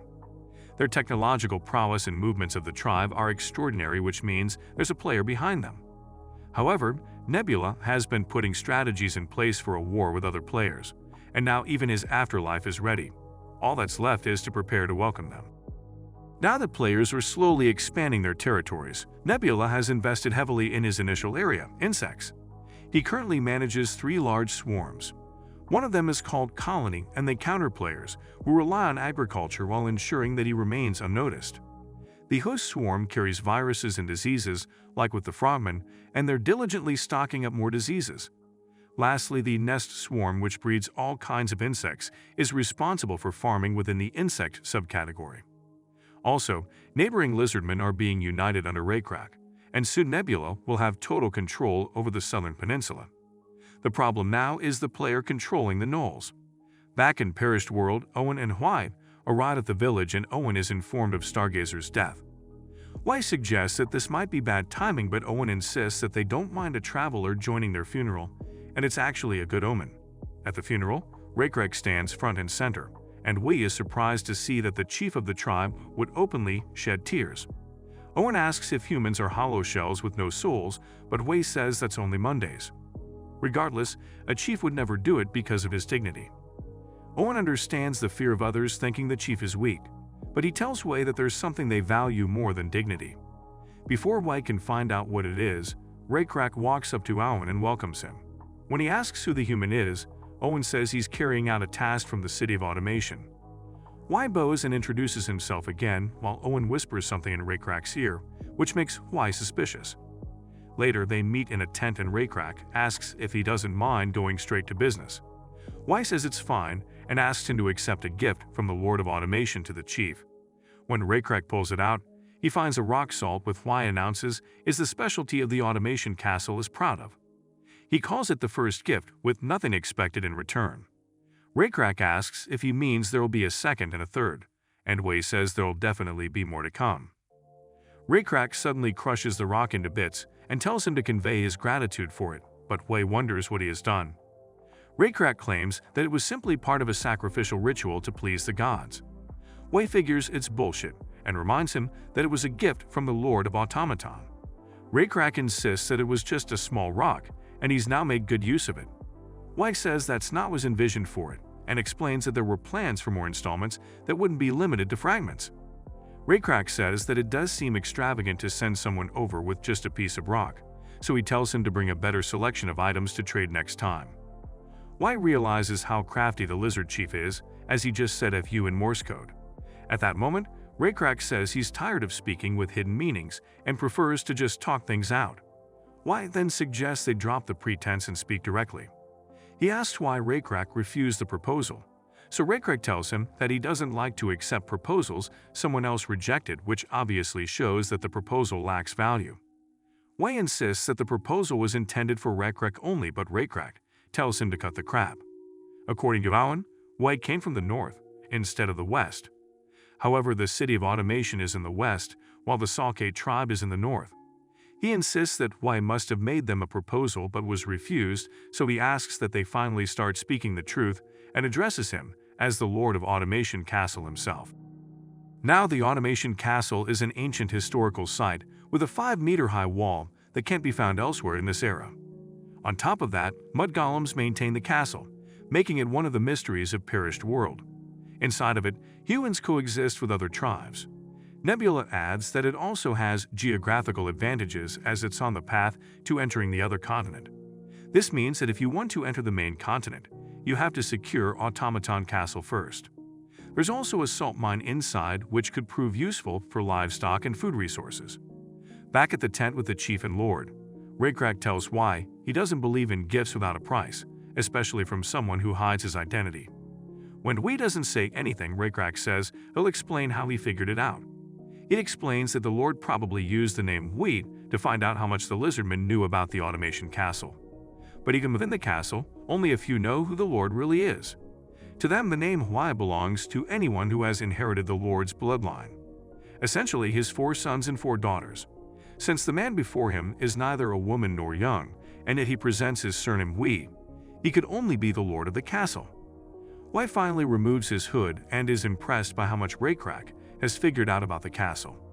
He admits to being the Lord but insists on his intention to keep providing rock salt at no cost. Raycrack insists that there must be a reason why even the greedy Salkate refused his offer and points out that if they agreed they'd have to protect them. Anytime they're attacked by outside forces, they'd be concerned for the safety of the salt, even if Automation City started it. Wei claims it's simply diplomacy, which is the basics of trading, so he asks why Raycrack is still refusing. Raycrack says he must have heard the same question from the last tribe.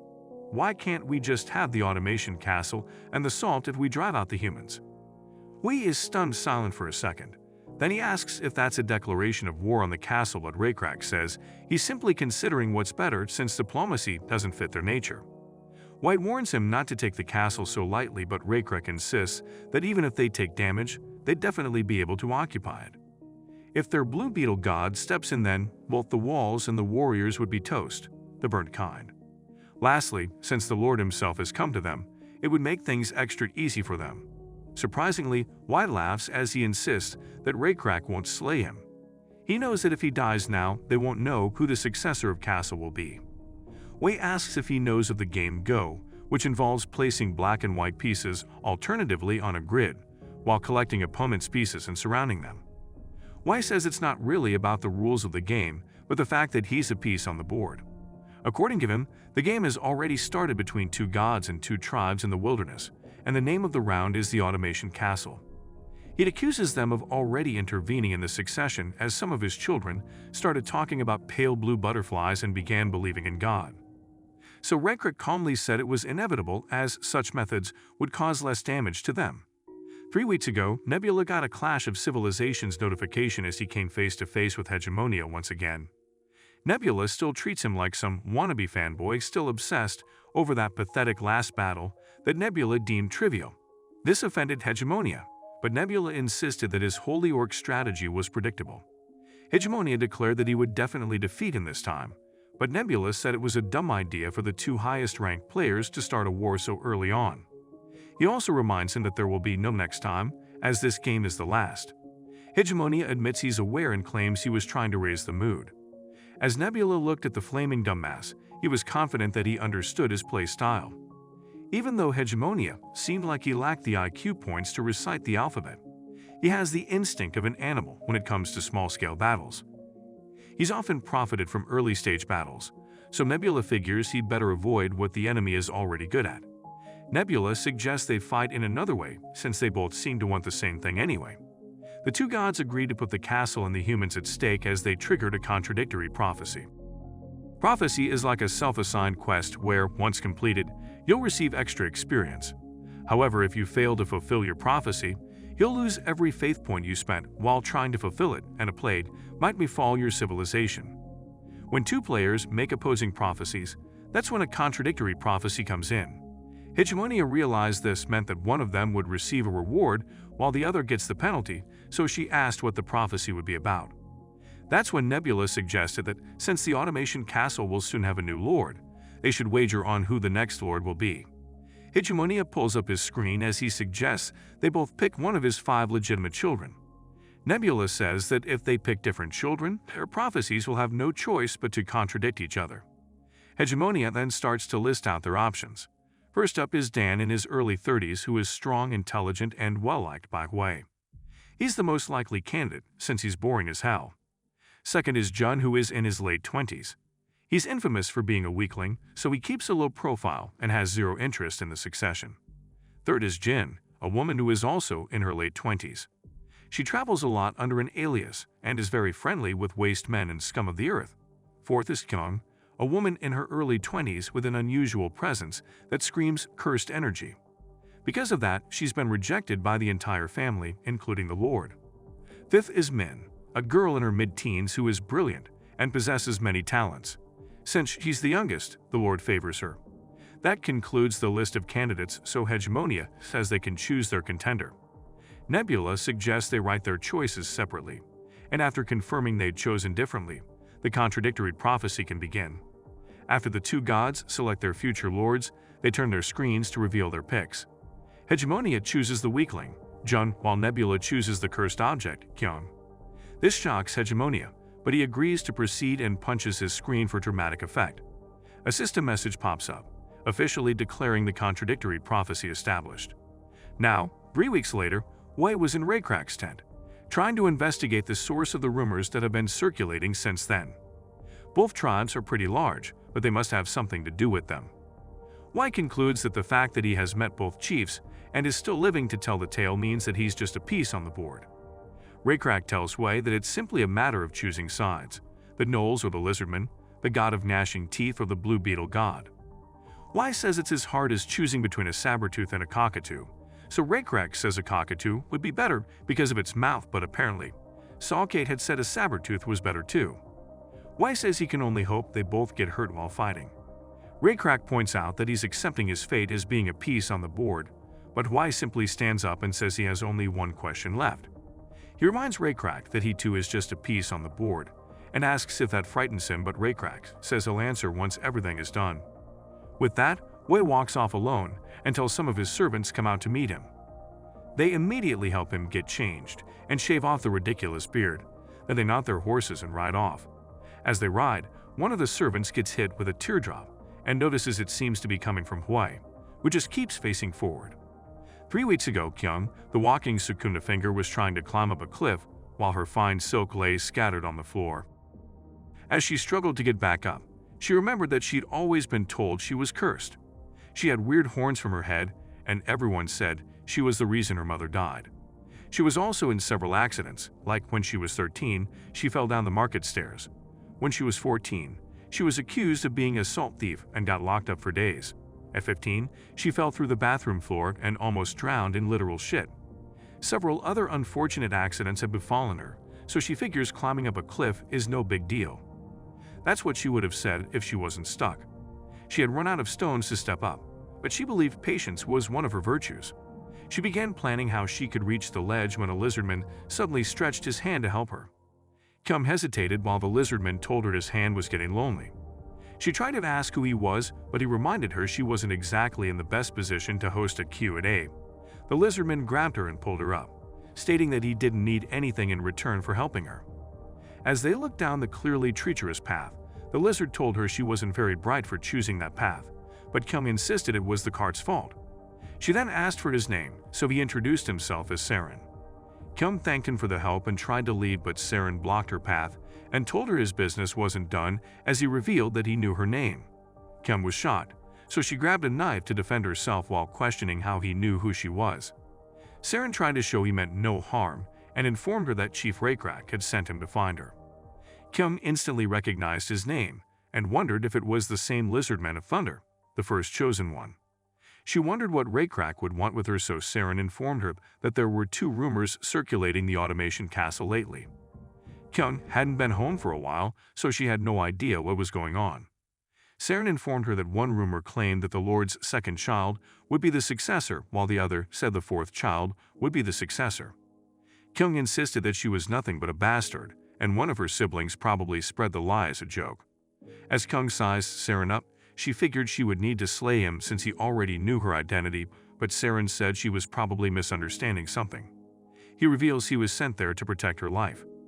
Kyung finds it hard to believe, but Saren explains that her brothers and the other families would probably target her life to reduce the variables before the succession ceremony.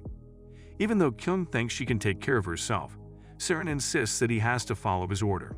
Just then, Kyung reveals her horns, or what's left of them, and tells him they're a curse on her. She explains that bad things always happen to the people around her, which is why she's such a loner. Saren tells her he doesn't really care if she's cursed, as he's there to represent the will of the tribe, even if it's by force. Kyung finally gives up and accepts fate when she realizes it might not be such a bad thing after all. She decides to use him to her advantage and tells him she needs to head down the cliff to hit the silk. Saren bluntly tells her that if she wants something, she can just ask, instead of trying to play tricks like 5-year-old. Kyung goes red and asks for his help properly this time, and moments later, they're on their way back to the castle with the silk in hand. Kyung asks how he knew where she was anyway, so he explains her associates gave up her information for free. As Saren details how one of them thought he got scammed when she never returned with his cart, Kyung hides her face in shame. Finally, they spot the automation castle and Kyung is excited to return to Jong and discuss her business when Saren suddenly stops a knife targeting Kyung with his bare hands. Saren insists that someone really does want her dead as they face the goblins that were responsible for the attack. The succession battle had already begun. A few moments later, Saren had tied the goblins up. Kyung praised his fighting skills and asked about the lizardman Yuri that was famous for fighting. Saren explained that Yuri is the greatest warrior in the tribe, and he learned his techniques from him. Kyung asked if he also learned healing from Yuri, but Saren says he learned those from Joel. Kyung remembers that Joel is Raykrak's wife and figures that for Saren to have learned from such legends, he must also be high-ranking. Saren ended up trading the goblins one of the silks to get them to work with them instead. After, they head to the castle gates, but the gates seem to be closed. Kyung asks one of the merchants at the gate what's going on, so the fox says they're closing the doors for the meantime, and even if they enter, they won't be allowed to leave. Saren figures that something serious must have happened, and Kyung wonders what's going on. A while later, Kyung meets with the head of the Gyo family, Jong, and blames him for the faulty cart she lent him. Jong asks if anything happened on the way, so Kyung tells him about the assassination attempt, but credits her safety to Saren from the Black Scale tribe. Saren and Jong exchange introductions, so Saren explains that after winning the goblins over, they claim the Gyo family had nothing to do with the assassination. Jong proudly insists that they don't play dirty tricks like the others. When Kyung asks what happened in the castle, Jong reveals that there was an assassination attempt there too. He explains that after the lord of the castle left, the firstborn Dan went missing. Later, Kyung and Saren head to Dan's office to investigate. Saren searches thoroughly and calls Kyung's attention to some blood on the floor that someone had tried to clean up. Before Saren completes his suspicion, Jong shows up and says they also figured Jong must be dead. However, since they couldn't find his corpse, they blocked off all the castle gates so the culprit wouldn't be able to escape. The corpse will eventually begin to rot, and it's only a matter of time before they're caught. Kyung wonders if the culprit would really not have considered that option. Suddenly, she hears a voice from inside her asking if she's going to sit there and do nothing again. Saren asks if Kyung is okay, but Kyung is laser-focused and asks Jong what kind of person would have access to a large pot that could store meat and have it not rot. Saren suggests that it would be a butcher or hunter and begins to see what she's getting at. Kyung figures the culprit could just preserve the body with salt. The culprit is someone who could take a hunter around the castle and has a lot of meat stored in their home. It's also someone who can naturally visit Dan's office. All signs point to a hunter and possible successor, her sister Jin. Kyung's suspicions were quickly passed around, and everyone started suspecting Jin as Dan's murderer. One night, Jin and her servant were carrying Dan's remains away from the city, while Jin lamented not taking Kyung into consideration. Suddenly, a voice calls out to her, and it turns out to be Min. Her servants immediately shoot Jin's servant down, which angers Jin. Min asks why she's getting mad since she did the same thing to Dan, even though he didn't do anything. Min figures the smartest sibling should become the castle lord, so she orders her archers to shoot and end their cursed sibling relationship. Once the deed is done, Min bows her head sadly as if she has a conscience, but her eyes suddenly shoot wide open when she notices the blade sticking out of her. It turns out to be Jun, and as Min drops to her knees, he agrees that it really is time to end their cursed relationship. With 3 siblings down, Jun only has 1 sibling standing in his way, but he doesn't plan to make her wait long. The next day, Kyung and Saren hear the news of the 3 siblings as Jung says her opponent isn't even hiding his identity anymore. Kyung realizes Jun must have waited for the other siblings to take each other out to make things easier for him. She figures the attack from the goblins might have been his doing since everyone would have thought it was just a robbery. Jung tells Kyung that the true war begins now and reveals that the Gyo family had recently held a meeting to choose who to support. He sounds nervous as he explains that even though it's a gamble, the Gyo family decided to bet on her. Kyung thanks him for his support, while Jung warns her not to go drowning in a pile of shit again. As they leave Gyo's house, Kyung realizes she needs to survive because, for the first time, someone finally believes in her cursed body. Weeks later, Kyung's horns have grown out again, and she's attending a meeting with the Gyo family while the goblins keep watch. The men insist that they need to win over one of the other families, but Kyung says something feels awkward. Saren tells her to forget about getting rid of her horns, especially after all the blood he saw the last time she cut them.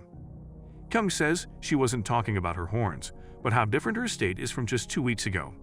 Suddenly, someone comes in with news from outside the castle and says the castle lord is on his way back. As the messenger walks forward, he says the lord should be arriving the next morning, but claims he has news for only Kyung's ears. The messenger gets in close to reveal the news when blood suddenly splatters as Saren and a goblin cut him down. The messenger appeared to be pulling out a knife to slay Kyung, which means even the Gyo family couldn't be trusted anymore. Just then, one of the goblins announced that hell had broken loose outside, so Jung told Kyung to run while his men fought against Jung's men outside. To escape, Kyung was forced to get down and dirty, literally. Their only way out was through the sewage. Kyung was first inside. She was used to being neck-high in shit, and Saren was surprised she had such a strong stomach.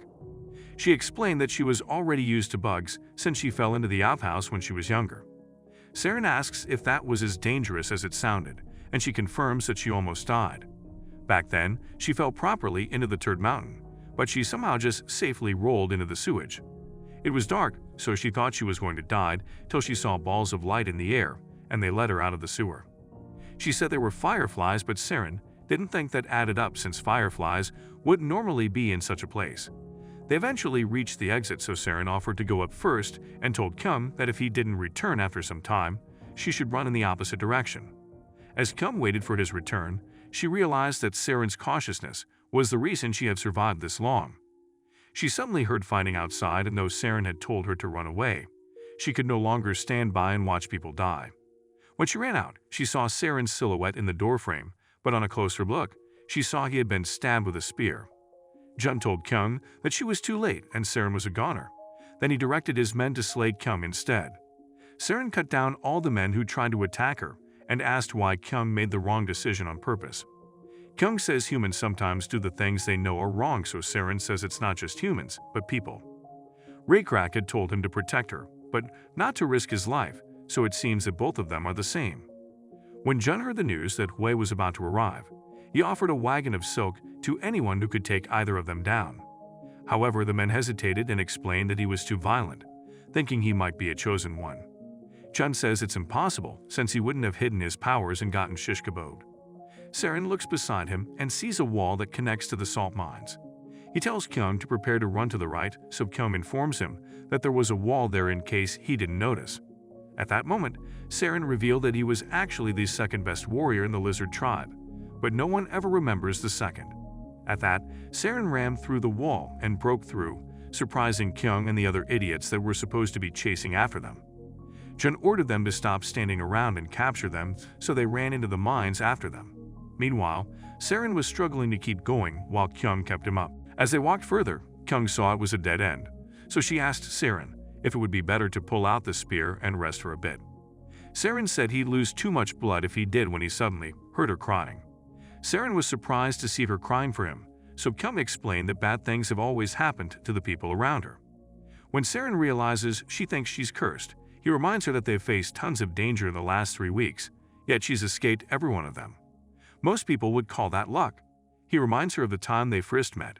When he went down to get the silk, He noticed that someone had intentionally broken the part that fit the axis. Saren points out that this happened even before the War for Succession began. Similarly, he also found it weird that the outhouse floor would easily break from the weight of a child. Someone must have been aiming for her life. At that moment, Kyung's sleep paralysis demon starts whispering to her about who's really after her life. Afterward, Saren and Kyung watch as Jun and his men finally catch up to them. Jun says they can't possibly break through the walls again, so he tells his men to attack while Saren stands in front of Kyung to protect her. This time, Kyung stands her ground, happy that at least she won't be dying from some curse. However, Saren tells her that he's still waiting for her luck. Just before the men can reach them, a blue portal opened up, and everyone was stunned as they watched a spirit emerge. He called himself Buzz, not to be confused with the Lightyear family, which was honestly a letdown. He then turns to Saren and tells him he's been chosen.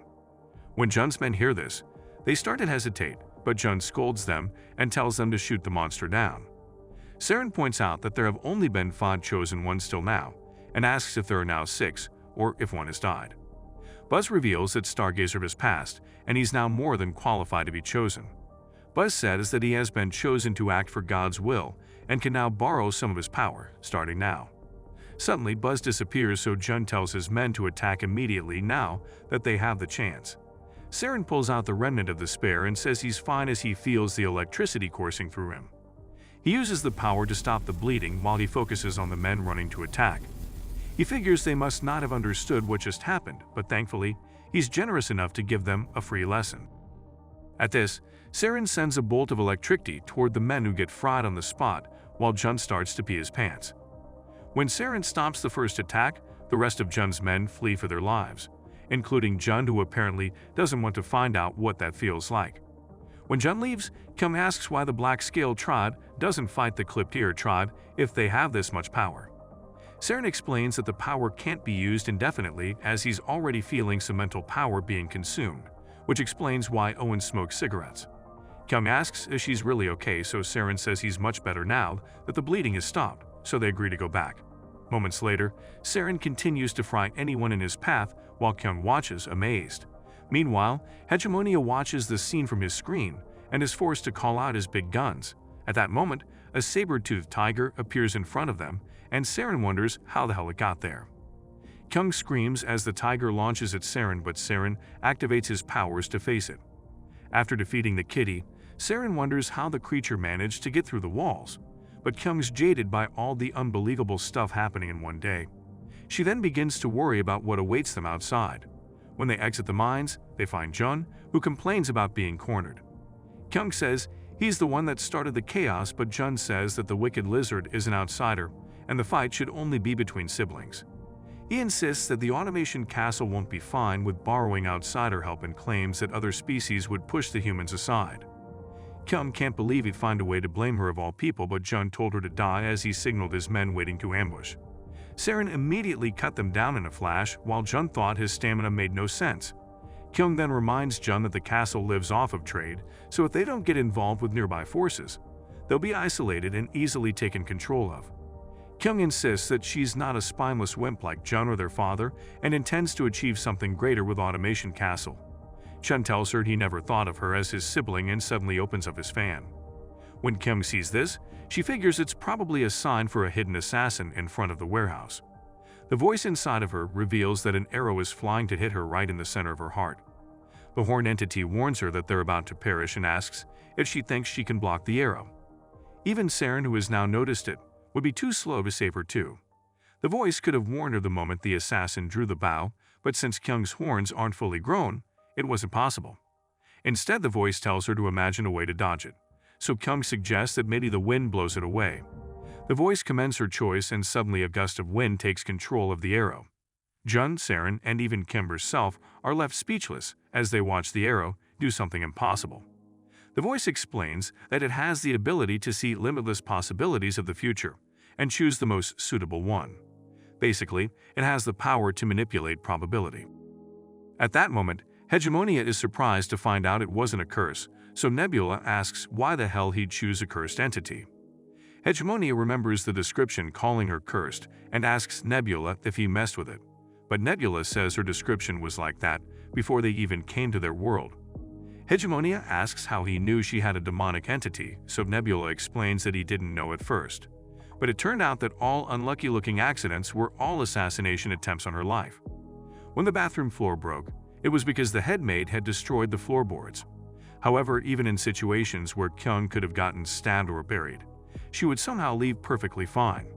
Because of that, Nebula realized that the thing inside of her was the demonic property of probability, which could be incredibly lucky if used well. Hegemonia immediately feels better about cheating with this saber-toothed tiger and declares he has won. Nebula asks how he figures that, and Hegemonia says he hasn't been able to slay June. However, at that moment, Y returns to the castle and tells everyone to stop. Hegemonia figures that since Y is back, the only way to stop all the fighting is to choose a successor. Since he and Jun are more politically aligned, they'll probably choose Jun, and Kim won't be able to do anything to Wei, or else the other families won't support her. Nebula assures Hegemonia that his premise is wrong and wonders why he's sure Wei would choose Jun instead of Kyung. At that moment, Wei announces that he'll choose his successor on the spot. However, Kyung interrupts him and says she has something to say. Wei is surprised to see how much her horns have grown and asks what she wants. Kyung suddenly asks him why he tried so hard to kill her, shocking everyone around. Wei asks when she found out, so Kyung says she's known for a long time, but she lied to herself since she didn't want to believe it. Shiyumi's reason was because her mother died while giving birth to her. In addition, the cursed brand she carried her whole life was a lie made up by her own father. That's when Wei confesses that her mother was too weak to carry a child. She passed away from a fever and left him with an unimaginable pain which felt like a curse. When he saw Kyung in her horns, he chose her as the curse that took the only thing he held precious away, so he just couldn't leave her be. Kyung says she's decided what she wants and leaves Wei to do as he pleases. Jun immediately starts barking and insisting that Wei shouldn't be swayed by guilt in his decision. Wei tells him not to worry and assures him that his decision will be based solely as the lord of the castle. Wei realizes this is the last decision he can make with free will on a chessboard for the gods. When he starts to make the announcement, Hegemonia begins to pray to Buddha or any god that would answer for favor. Meanwhile, Nebula notices something about the spirit in Kyung. The spirit informs her that her father is about to name her his successor, but Kyung, surprisingly, doesn't look happy. She explains that her father is just trying to weasel out of it to rid himself of the guilt. If that happens, Jun's side will spread rumors that Kyung only got the position by luck, and the people would doubt her ability. The families of Castle would not follow her, and her position would be at risk. At this point, Kyung decides that she can't be chosen as his successor. She has to earn it herself. Kyung quickly changed her mind and informed her father that she should be the next successor, so she asked him to choose her. Jun was outraged and tried to convince Wei that Kyung was trying to threaten him. Wei told Kyung to give it a try, wondering how she planned to face all the soldiers that were guarding him.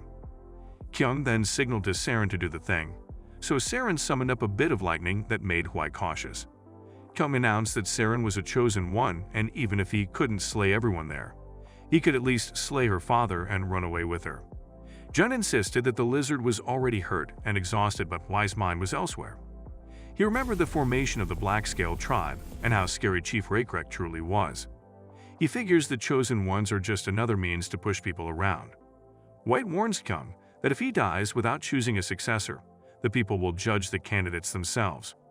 In return, Kyung threatens to seek help from the Black-Scaled tribe and drive all the people out till she's the last human. At this, Jun finally accuses her of no longer trying to hide her intentions. However, Wei simply sighs and says he has no choice.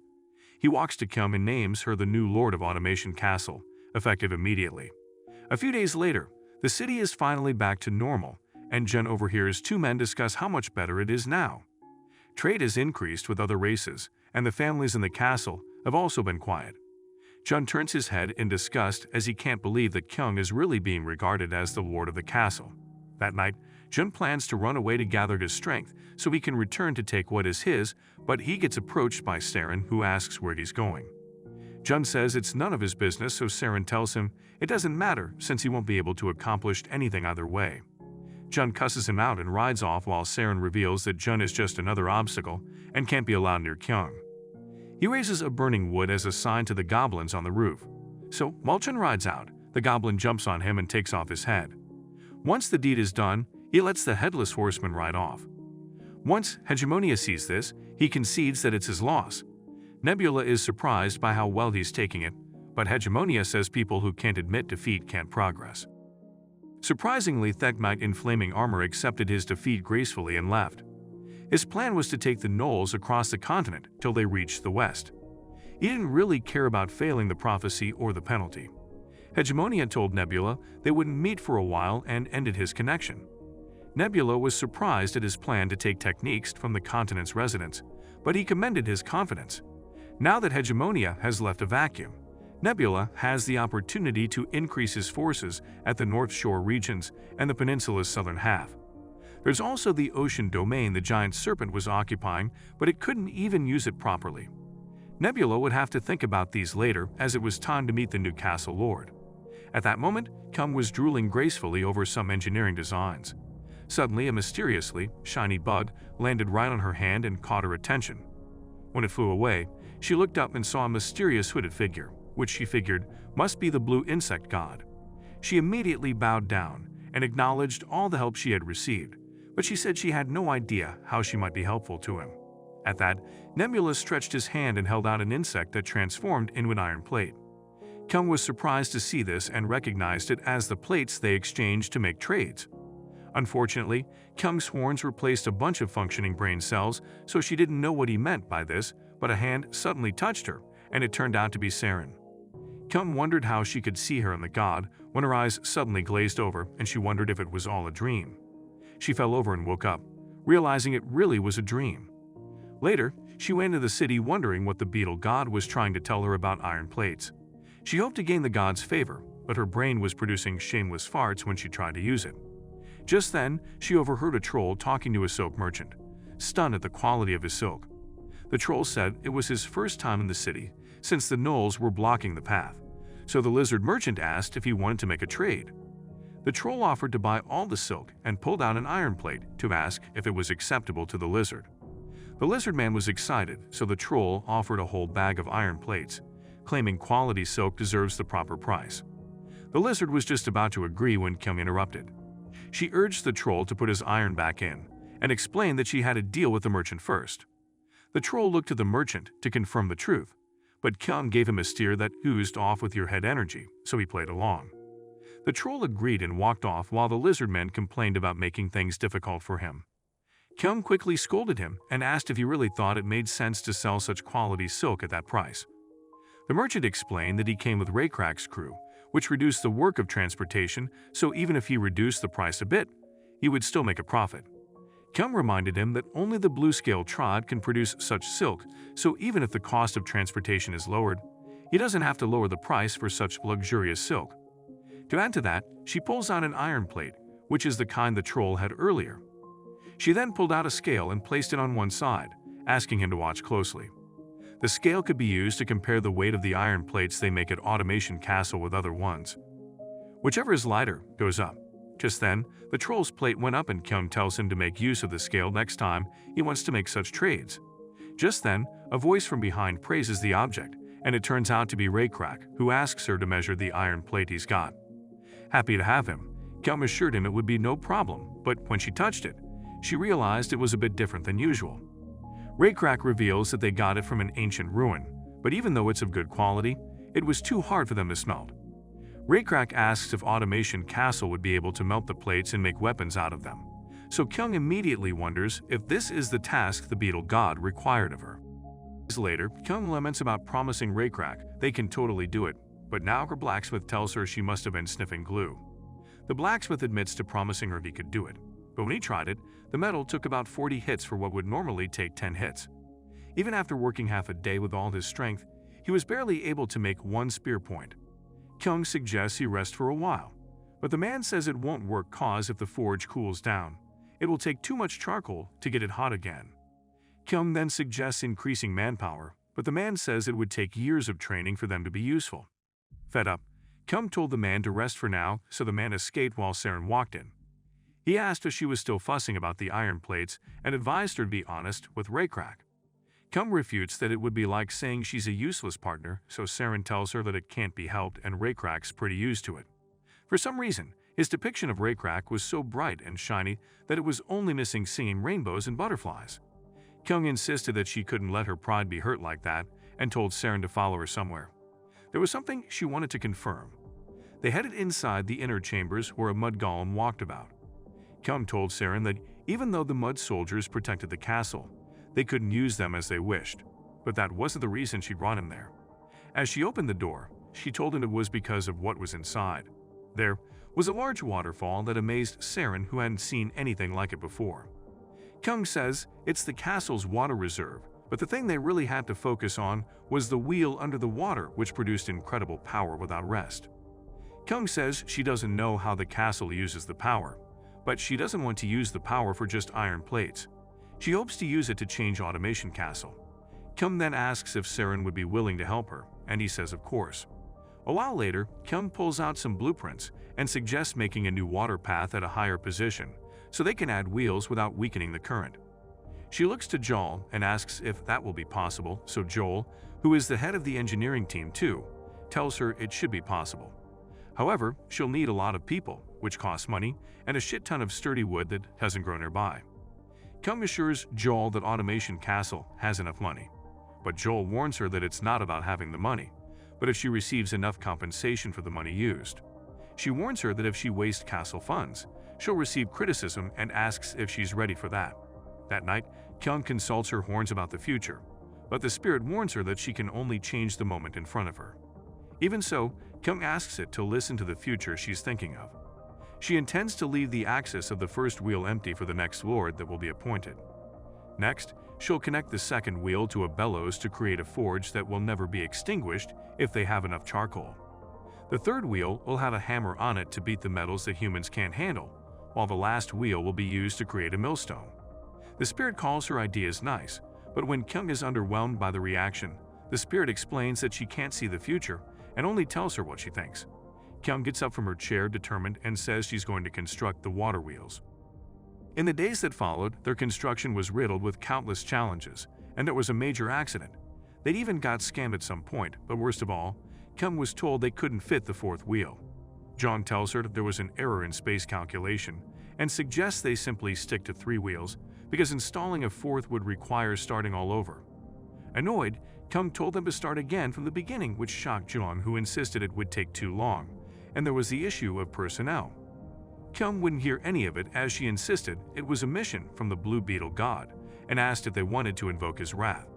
She stood confidently and assured them she would fulfill her promise to God and construct 4 wheels. Meanwhile, Nebula wonders when he ever asked her for 4 wheels, but he figures that humans have always been goal-oriented beings, unlikely the honest lizardmen. Since Kyung pulled the god card, the other influential families were unlikely to oppose it. Meanwhile, the city was experiencing major benefits as they made their living through commerce. Once the circulation of materials becomes active, the commercial district will see even more profits. Eventually, after many twists and turns, the 4 water wheels were completed, making it the most advanced structure in the world.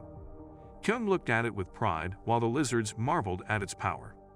Kyung apologized for using God's name as blackmail bait, but she knew he would understand. At that, Nebula received messages promoting his iron production to level 2. Their currency and written language were also advancing fast, making him above average against the other players. Nebula brags that this was why he chose humans as his second race.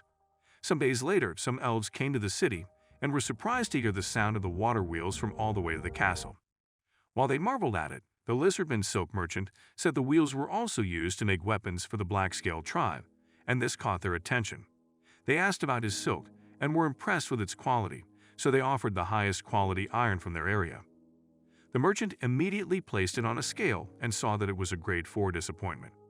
He then told them he didn't accept such low-quality iron and advised them to exchange fit or the token issued by the Automation Central Exchange. The elves got mad and insulted his fabric in return, so the merchant blew a fuse and scolded them as he lamented how much it cost to make. Kyung watched as the lizard man chased the elves off, impressed that he was no longer a dumbass. However, she realized it wasn't common for elves to come there and decided to check how they did business. After observing them, she realized that they were only targeting the empty-headed and truly foolish. They were basically hunting suckers. Kyung wondered where such fraudsters could have possibly come from. Meanwhile, Nebula received a notification that a new player had sent him a message. Wondering if it was related to the elves, Nebula saw the reason to talk to Hegemonia, since Automation Castle was at stake, but he wondered what this new player could possibly want with him. Regardless, he hoped the conversation would give him information about what was happening beyond the North Coast, so he chose to accept the request. When he did, he was greeted by the god of the elves who called herself Eldar, and asked if he was the god of the castle. Nebula was surprised that another player would have taken cosplay to such a level, but he decided to play nice. Eldar said he was much better than Hegemonia, and revealed that he had driven the flaming scrap metal from the North Coast.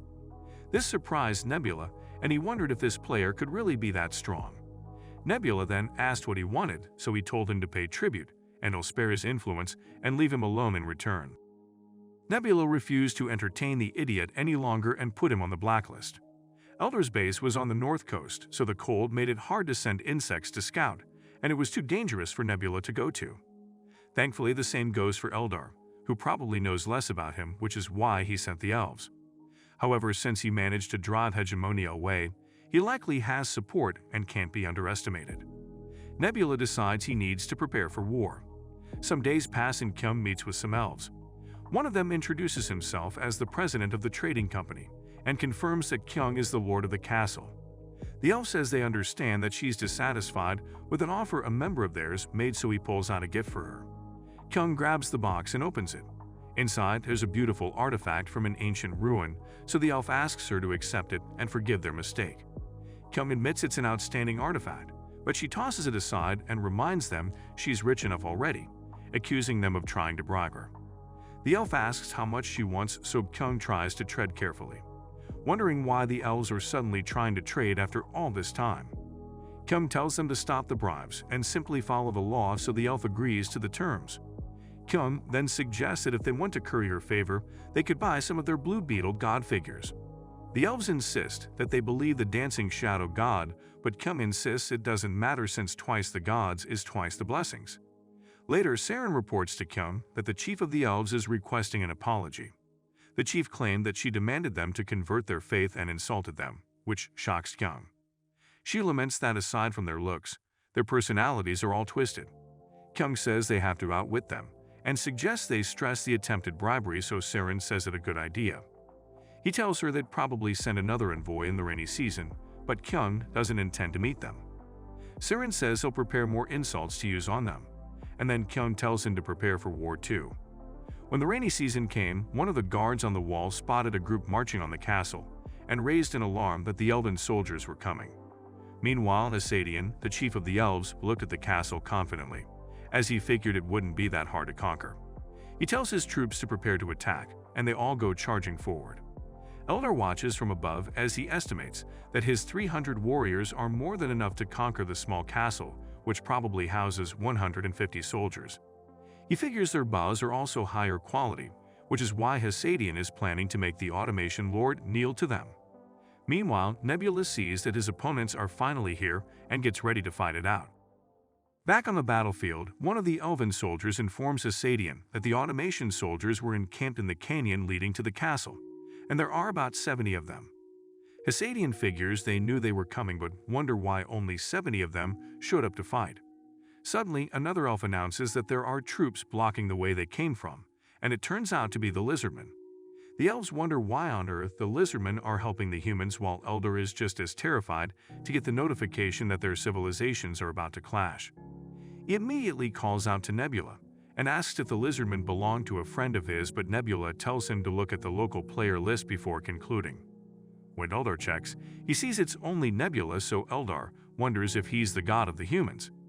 That's when Nebula reveals he's the god of both the humans and the lizardmen, making Eldar wonder how he has two races already. Meanwhile, the elves are thrown into chaos as they prepare to defend their front lines. However, one of them points out that more human soldiers have appeared above them. The humans let their arrows fly, and while the elves struggle to evade them, Raykrak's army gets closer. Asadian tells his men to keep formation, but all they form is a large pool of pee when they notice how menacing the leader of the lizardmen looks. Raykrak lifts his finger, which has traces of electricity. Then he points it at the elves to aim. Immediately, a large bolt of lightning strikes the elves while Raycrack charges through and rips through the survivors, followed closely by his men. The elves run for their lives, screaming for help while Hasadian tries to get them to stop running and fight back, claiming it's the will of the dancing shadow god. Unfortunately, it's no use, and Raycrack already has his eyes set on the hopeless elf leader. Raycrack sees the elves have already lost their morale and figures it's time to finish it. Buzz Darkear also makes an appearance and asks if he should attack again. Without hesitation, Raycrack tells him to slay them all. At that moment, Elder gives up and asks what Nebula wants for his victory. Nebula says he wants information technology and resources, and reminds him that if he doesn't stick by his side, it'll be hard to survive. In reality, Nebula couldn't care about the creepy cosplay addict and only wanted information on the North Coast. Eldar considers his options and realizes that his loss of 300 soldiers will make it hard to survive against other players. Meanwhile, Nebula already has 2 races, and he probably won't survive going against him again. Because of this, Eldar quickly changes tone and agrees to Nebula's terms, asking him to forgive his past arrogance. He then offers up all he knows about the North Coast. He reveals there's an alliance between 3 players, Solongos, Lim Chumsik, and him. Solongos has control of the rare centaur race. Nebula recognizes the race as being skilled warriors, but they find it hard to increase their population and take up a lot of resources. Nebula admits that though he wouldn't have chosen the race, they are difficult to face. Then there's Lim Chumsik, who appears to be Korean and is in charge of the ogres. Eldar reveals that Lim Chumsik was able to raise the ogre's intelligence through the blessings of the small domain. Nebula is impressed, since his blessings have been mostly physical, and commends Lim Chumsik for his strategy. He says Lim Chumsik should be the stronger of the 2, and asks if he fought Hegemonia. Eldar explains that Hegemonia shares borders with him and Solongos, so he never fought Lim Chumsik. Nebula figures that Eldar planned on facing him 3-on-1, but wanted to wait till he could march south. Eldar agrees and reveals that after Hegemonia disappeared, Lim Chumsik began requesting a ridiculous amount of offerings. Nebula points out that Lim Chumsik must favor Solongos over him because the centaurs are nomadic. Since the ogres and elves are settlers, Lim Chumsik will one day claim Eldar's land, so there's no point being good to him. Eldar feels like shit when he discovers that Lim Chumsik would have betrayed him first. Nebula says it would be troublesome for him if a strong force rose up in the north, and proposes that they can help each other out. Eldar says he's not very useful after losing much of his men, but Nebula reminds him he still has his domain. What's more, since his name is Dancing Shadow God, he probably got the art's domain from the start. Eldar is surprised Nebula guessed right, so Nebula whispers his proposal in his ear, which makes Eldar wonder if it's really okay. Later, the chief of the centaur race, Temeridu, meets with an elven prophet and asks what story he's been spreading. The elf says that in the near future, their land will be visited by a king. When the king arrives, the world will be reorganized and those in power will lose their place. Temeridu asks what king he speaks of, so the elf says it's one to whom everyone bows their head, even tribal chiefs. The chief thinks it must be a god, but the elf assures him that only the gods will be above the king. At that, Temeridu assumes that he must be describing him, but his large ego deflates when the prophet says it isn't. He asks if it's one of the infamous lizardmen everyone's been raving about, but the prophet says it's not them either, but rather it's a giant. One with overwhelming size sitting on top of boulders. Temeridu asks if he's referring to the leader of the ogres and gets mad at the idea of serving him as his king. When the elf confirms that it is, Temeridu tells him he's wrong and slices him apart in anger. He declares that he will not bow down to anyone but the gods. As Eldar watches, he tells Nebula he's done as he asked, but warns that Temeridu may not end up believing the prophecy. At this, Nebula says he'll just have to make the prophecy come true. After that, Temeridu found himself in front of the North Mountains and wondered why he had never been able to climb. He sees himself fighting several battles, but suddenly a boulder rolls toward him, and before he passes out, he wonders why he can't become king. At that moment, Temeridu wakes up and realizes he's been having the same recurring nightmare again. Now he wonders if the only way to escape this obsession is to become king. Temeridu continues to drown in his worries when one of his men tells him he has a guest. Later, Temeridu sits alone as he remembers the visitors he had after the prophet. First, it was another elf who confirmed the prophecy of the Ogre King, but suggested that they work together to make him king instead. Next, it was a human from Automation Castle, who heard a centaur king had appeared and brought tributes for him. Tamaridu found himself confused and wondered why he was considering it since his own god had not spoken to him. Then he was told he had one more visitor, and it turned out to be Owen. Tamaridu asked if he was there to tell him to become king too, but Owen told him he was there to tell him to give up. Tamaridu said the elves and humans think he's good enough, and asked what the lizardmen think.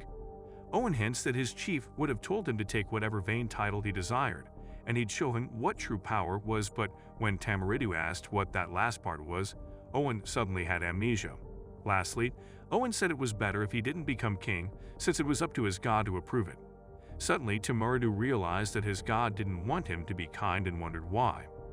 That's when Owen told him that there was probably a hierarchy among the gods as well, which means the god of the centaurs must be below the god of the ogres. That last part angered Tamaridu, and he grabbed his axe to lay waste to Owen, but he missed. Owen then asked him why of all people should be angry at him.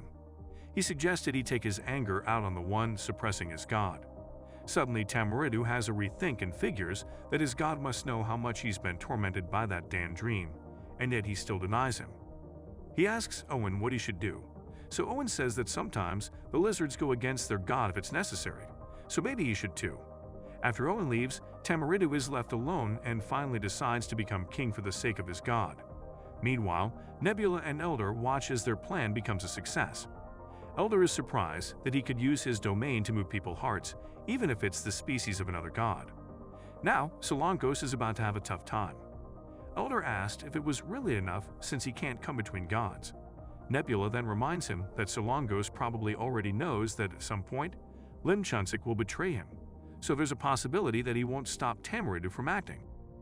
After this, Solongos meets with Limchunsik and apologizes that Tamaridu won't listen to him. Limchunsik says it's fine and blames himself for underestimating Eldar, who went and brought another player into this. Solongos apologizes for not considering him either, but Limchunsik says it was okay, since he had to face hegemonia. He then apologizes and tells him that his chief, Kijin, would probably defeat Tamaridu, and he would lose a great high priest. However, Solongos explained that he misunderstood him. He was apologizing because he believed Tamaridu would defeat Kijin. Limchunsik was barely moved and insisted he couldn't be any more wrong. Meanwhile, the centaurs were already on the move and began taking out goblins on the way when the ogres appeared from nowhere to ambush them. The centaurs screamed to fall back, but the corpses of the goblins were blocking their way. The ogres started taking out the centaurs with ease until Tamaridu showed up. He called their ambush sheep tricks and fearlessly took the ogres down in one swoop. The last ogre standing was Kijin, who Tamaridu swore he would defeat for his god. Kijin warned Tamaridu he would regret betraying them in the afterlife, and the two chiefs charged at each other. Tamaridu knocked Kijin's weapon away and seemed to be at an advantage till Kijin grabbed his neck with his bare hands. He swung Tamaridu up and began to choke the life out of him. All Tamaridu could do was waste his dying breath calling Kijin a bird as his neck snapped and the battle was officially over. Nebula and Elder watched the outcome from their screens, and Elder was surprised that Tamaridu was that pathetic in battle. However, ogres were the strongest race, and with their intelligence increased, they were truly a formidable opponent. He then asks Nebula how the lizardmen plan to face the ogres, especially since they're weak to the cold. Nebula wondered what the crossdresser was yapping about, and assured him the lizardmen wouldn't do anything foolish. Eldar wondered what he meant, but Nebula told him to forget it and asked what his rank was. Eldar reveals that he was in 3,400th place, and surprisingly, Nebula thought it could have been worse. Now Nebula wondered what exactly the conditions were for being chosen as a player, since it was clearly not ranking. In any case, Nebula told Eldar to keep cooperating, not that he really had a choice. Meanwhile, Limchunsik had also watched the unfortunate defeat of Tamaridu, and now he was doing his homework on Nebula. He recognized him as the bastard who was ranked first but never streamed or competed once. He worries that he might have met him too early, but since his small domain is birds, he figures he has the upper hand. Nebula's insects and lizards were both weak to the cold, so he figured that Nebula would try for a short-lived battle during winter. With this, Limchunsik finishes his preparations and aims to outclass the rank 1. Some months later, Limchunsik wondered when Nebula was planning to make his move when he noticed smoke coming from the distance. He realized the elf village was burning and wondered what was going on. Suddenly, it hit him that Nebula must be using the slash and burn tactic. Nebula admitted that's exactly what he used. It's a tactic where you destroy all areas that the opponent might occupy to block supply. Elder couldn't help but feel powerless as he watched his village burn, but Nebula assured him the elves had already been evacuated. Nebula bragged that even though the tactic wasn't used early on, he happened to be lucky, and since the opponent is far north, it would be difficult to secure food supplies. The Black-Scale tribe controls Traded Automation Castle, and though the elves were trying to trade with them, they'd now been ravaged completely despite Elder's pouting. Nebula explains that since ogres eat a lot and they lack supplies for the winter, they're the ones who are actually weak to the cold. He then praises Eldar for being part of his luck, which surprises him. Nebula Thoughtless says he'd normally have had to burn his own land, but luckily it was only the elves that had to lose theirs, and by his calculations, the ogres won't be able to survive the second winter. Just like he said, the ogres were eventually forced to hunt goblins for food and steal their supplies. Eventually, many of them began to escape, and Kijin was informed that it wasn't looking good. At this point, the ogres were restless and wondering if their god hadn't said anything yet. Now, even Kijin wondered just how long they had to wait. More months passed, and even the ogres began dying of hunger. Lim Chunsik realized his people couldn't endure any longer and moved to his last resort, a call with Solongos. He asked Solongos how many forces he had, but Solongos said he lost all his forces to him. Lim Chunsik wondered how that was possible since that was a year ago, so Solongos revealed that while Kijin was breaking Timuridu's back, the lizardmen were attacking the rest of his men. Now their faith value is so low. Solongos then revealed that Eldar had contacted him and suggested he help block Lim Chunsik in exchange for sparing his life. Lim Chunsik started to sweat buckets, but Solongos swore that he refused them and explained that Eldar's state wasn't much better than his either. Lim Chunsik almost cried tears of joy as Solongos told him he could gather 10 warriors and use his faith for one more battle. Lim Chunsik agreed to team up and figured that if they fought in an open terrain, they could descend and it would be 2-on-1 fight with the gods. Lim Chunsik concludes that it wasn't too late and swore to destroy Nebula. Weeks later, the remaining ogres and centaurs marched together to face the lizardmen. Suddenly, Kijin told them to stop as he spotted that their enemies had arrived. Raycrack arrived with a severely underwhelmed expression.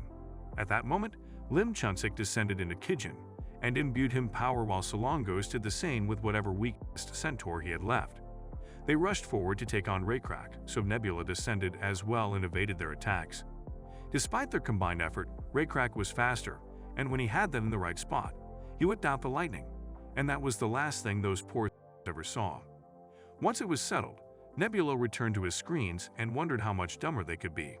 They should have known he was certain he would win since he didn't run away from a 2-on-1. Because Solongos and Lim Chunsik died while they were descended, they lost serious EXP and their divinity levels fell below 1, so they ended up getting sealed. Nebula had the option of crushing their statues to truly end them, or he could unseal them through a certain process. But for now, he simply put them away. Now that he defeated 2 gods, he leveled up and could attain 1 small domain each from the opponents. Nebula selected at random and secured the bird and swamp domains. The swamp wasn't bad, but he had been eyeing birds for a long time. He then substituted it for the blessing of the insects, which he hoped to use on the next generation. What does Nebula plan to do with Eldar's scrawny now? Comment Blue Beetle God if you want to find out in our part 2. Leave a thumbs up if you liked the video and subscribe to the channel for similar content. And as always, thanks for watching.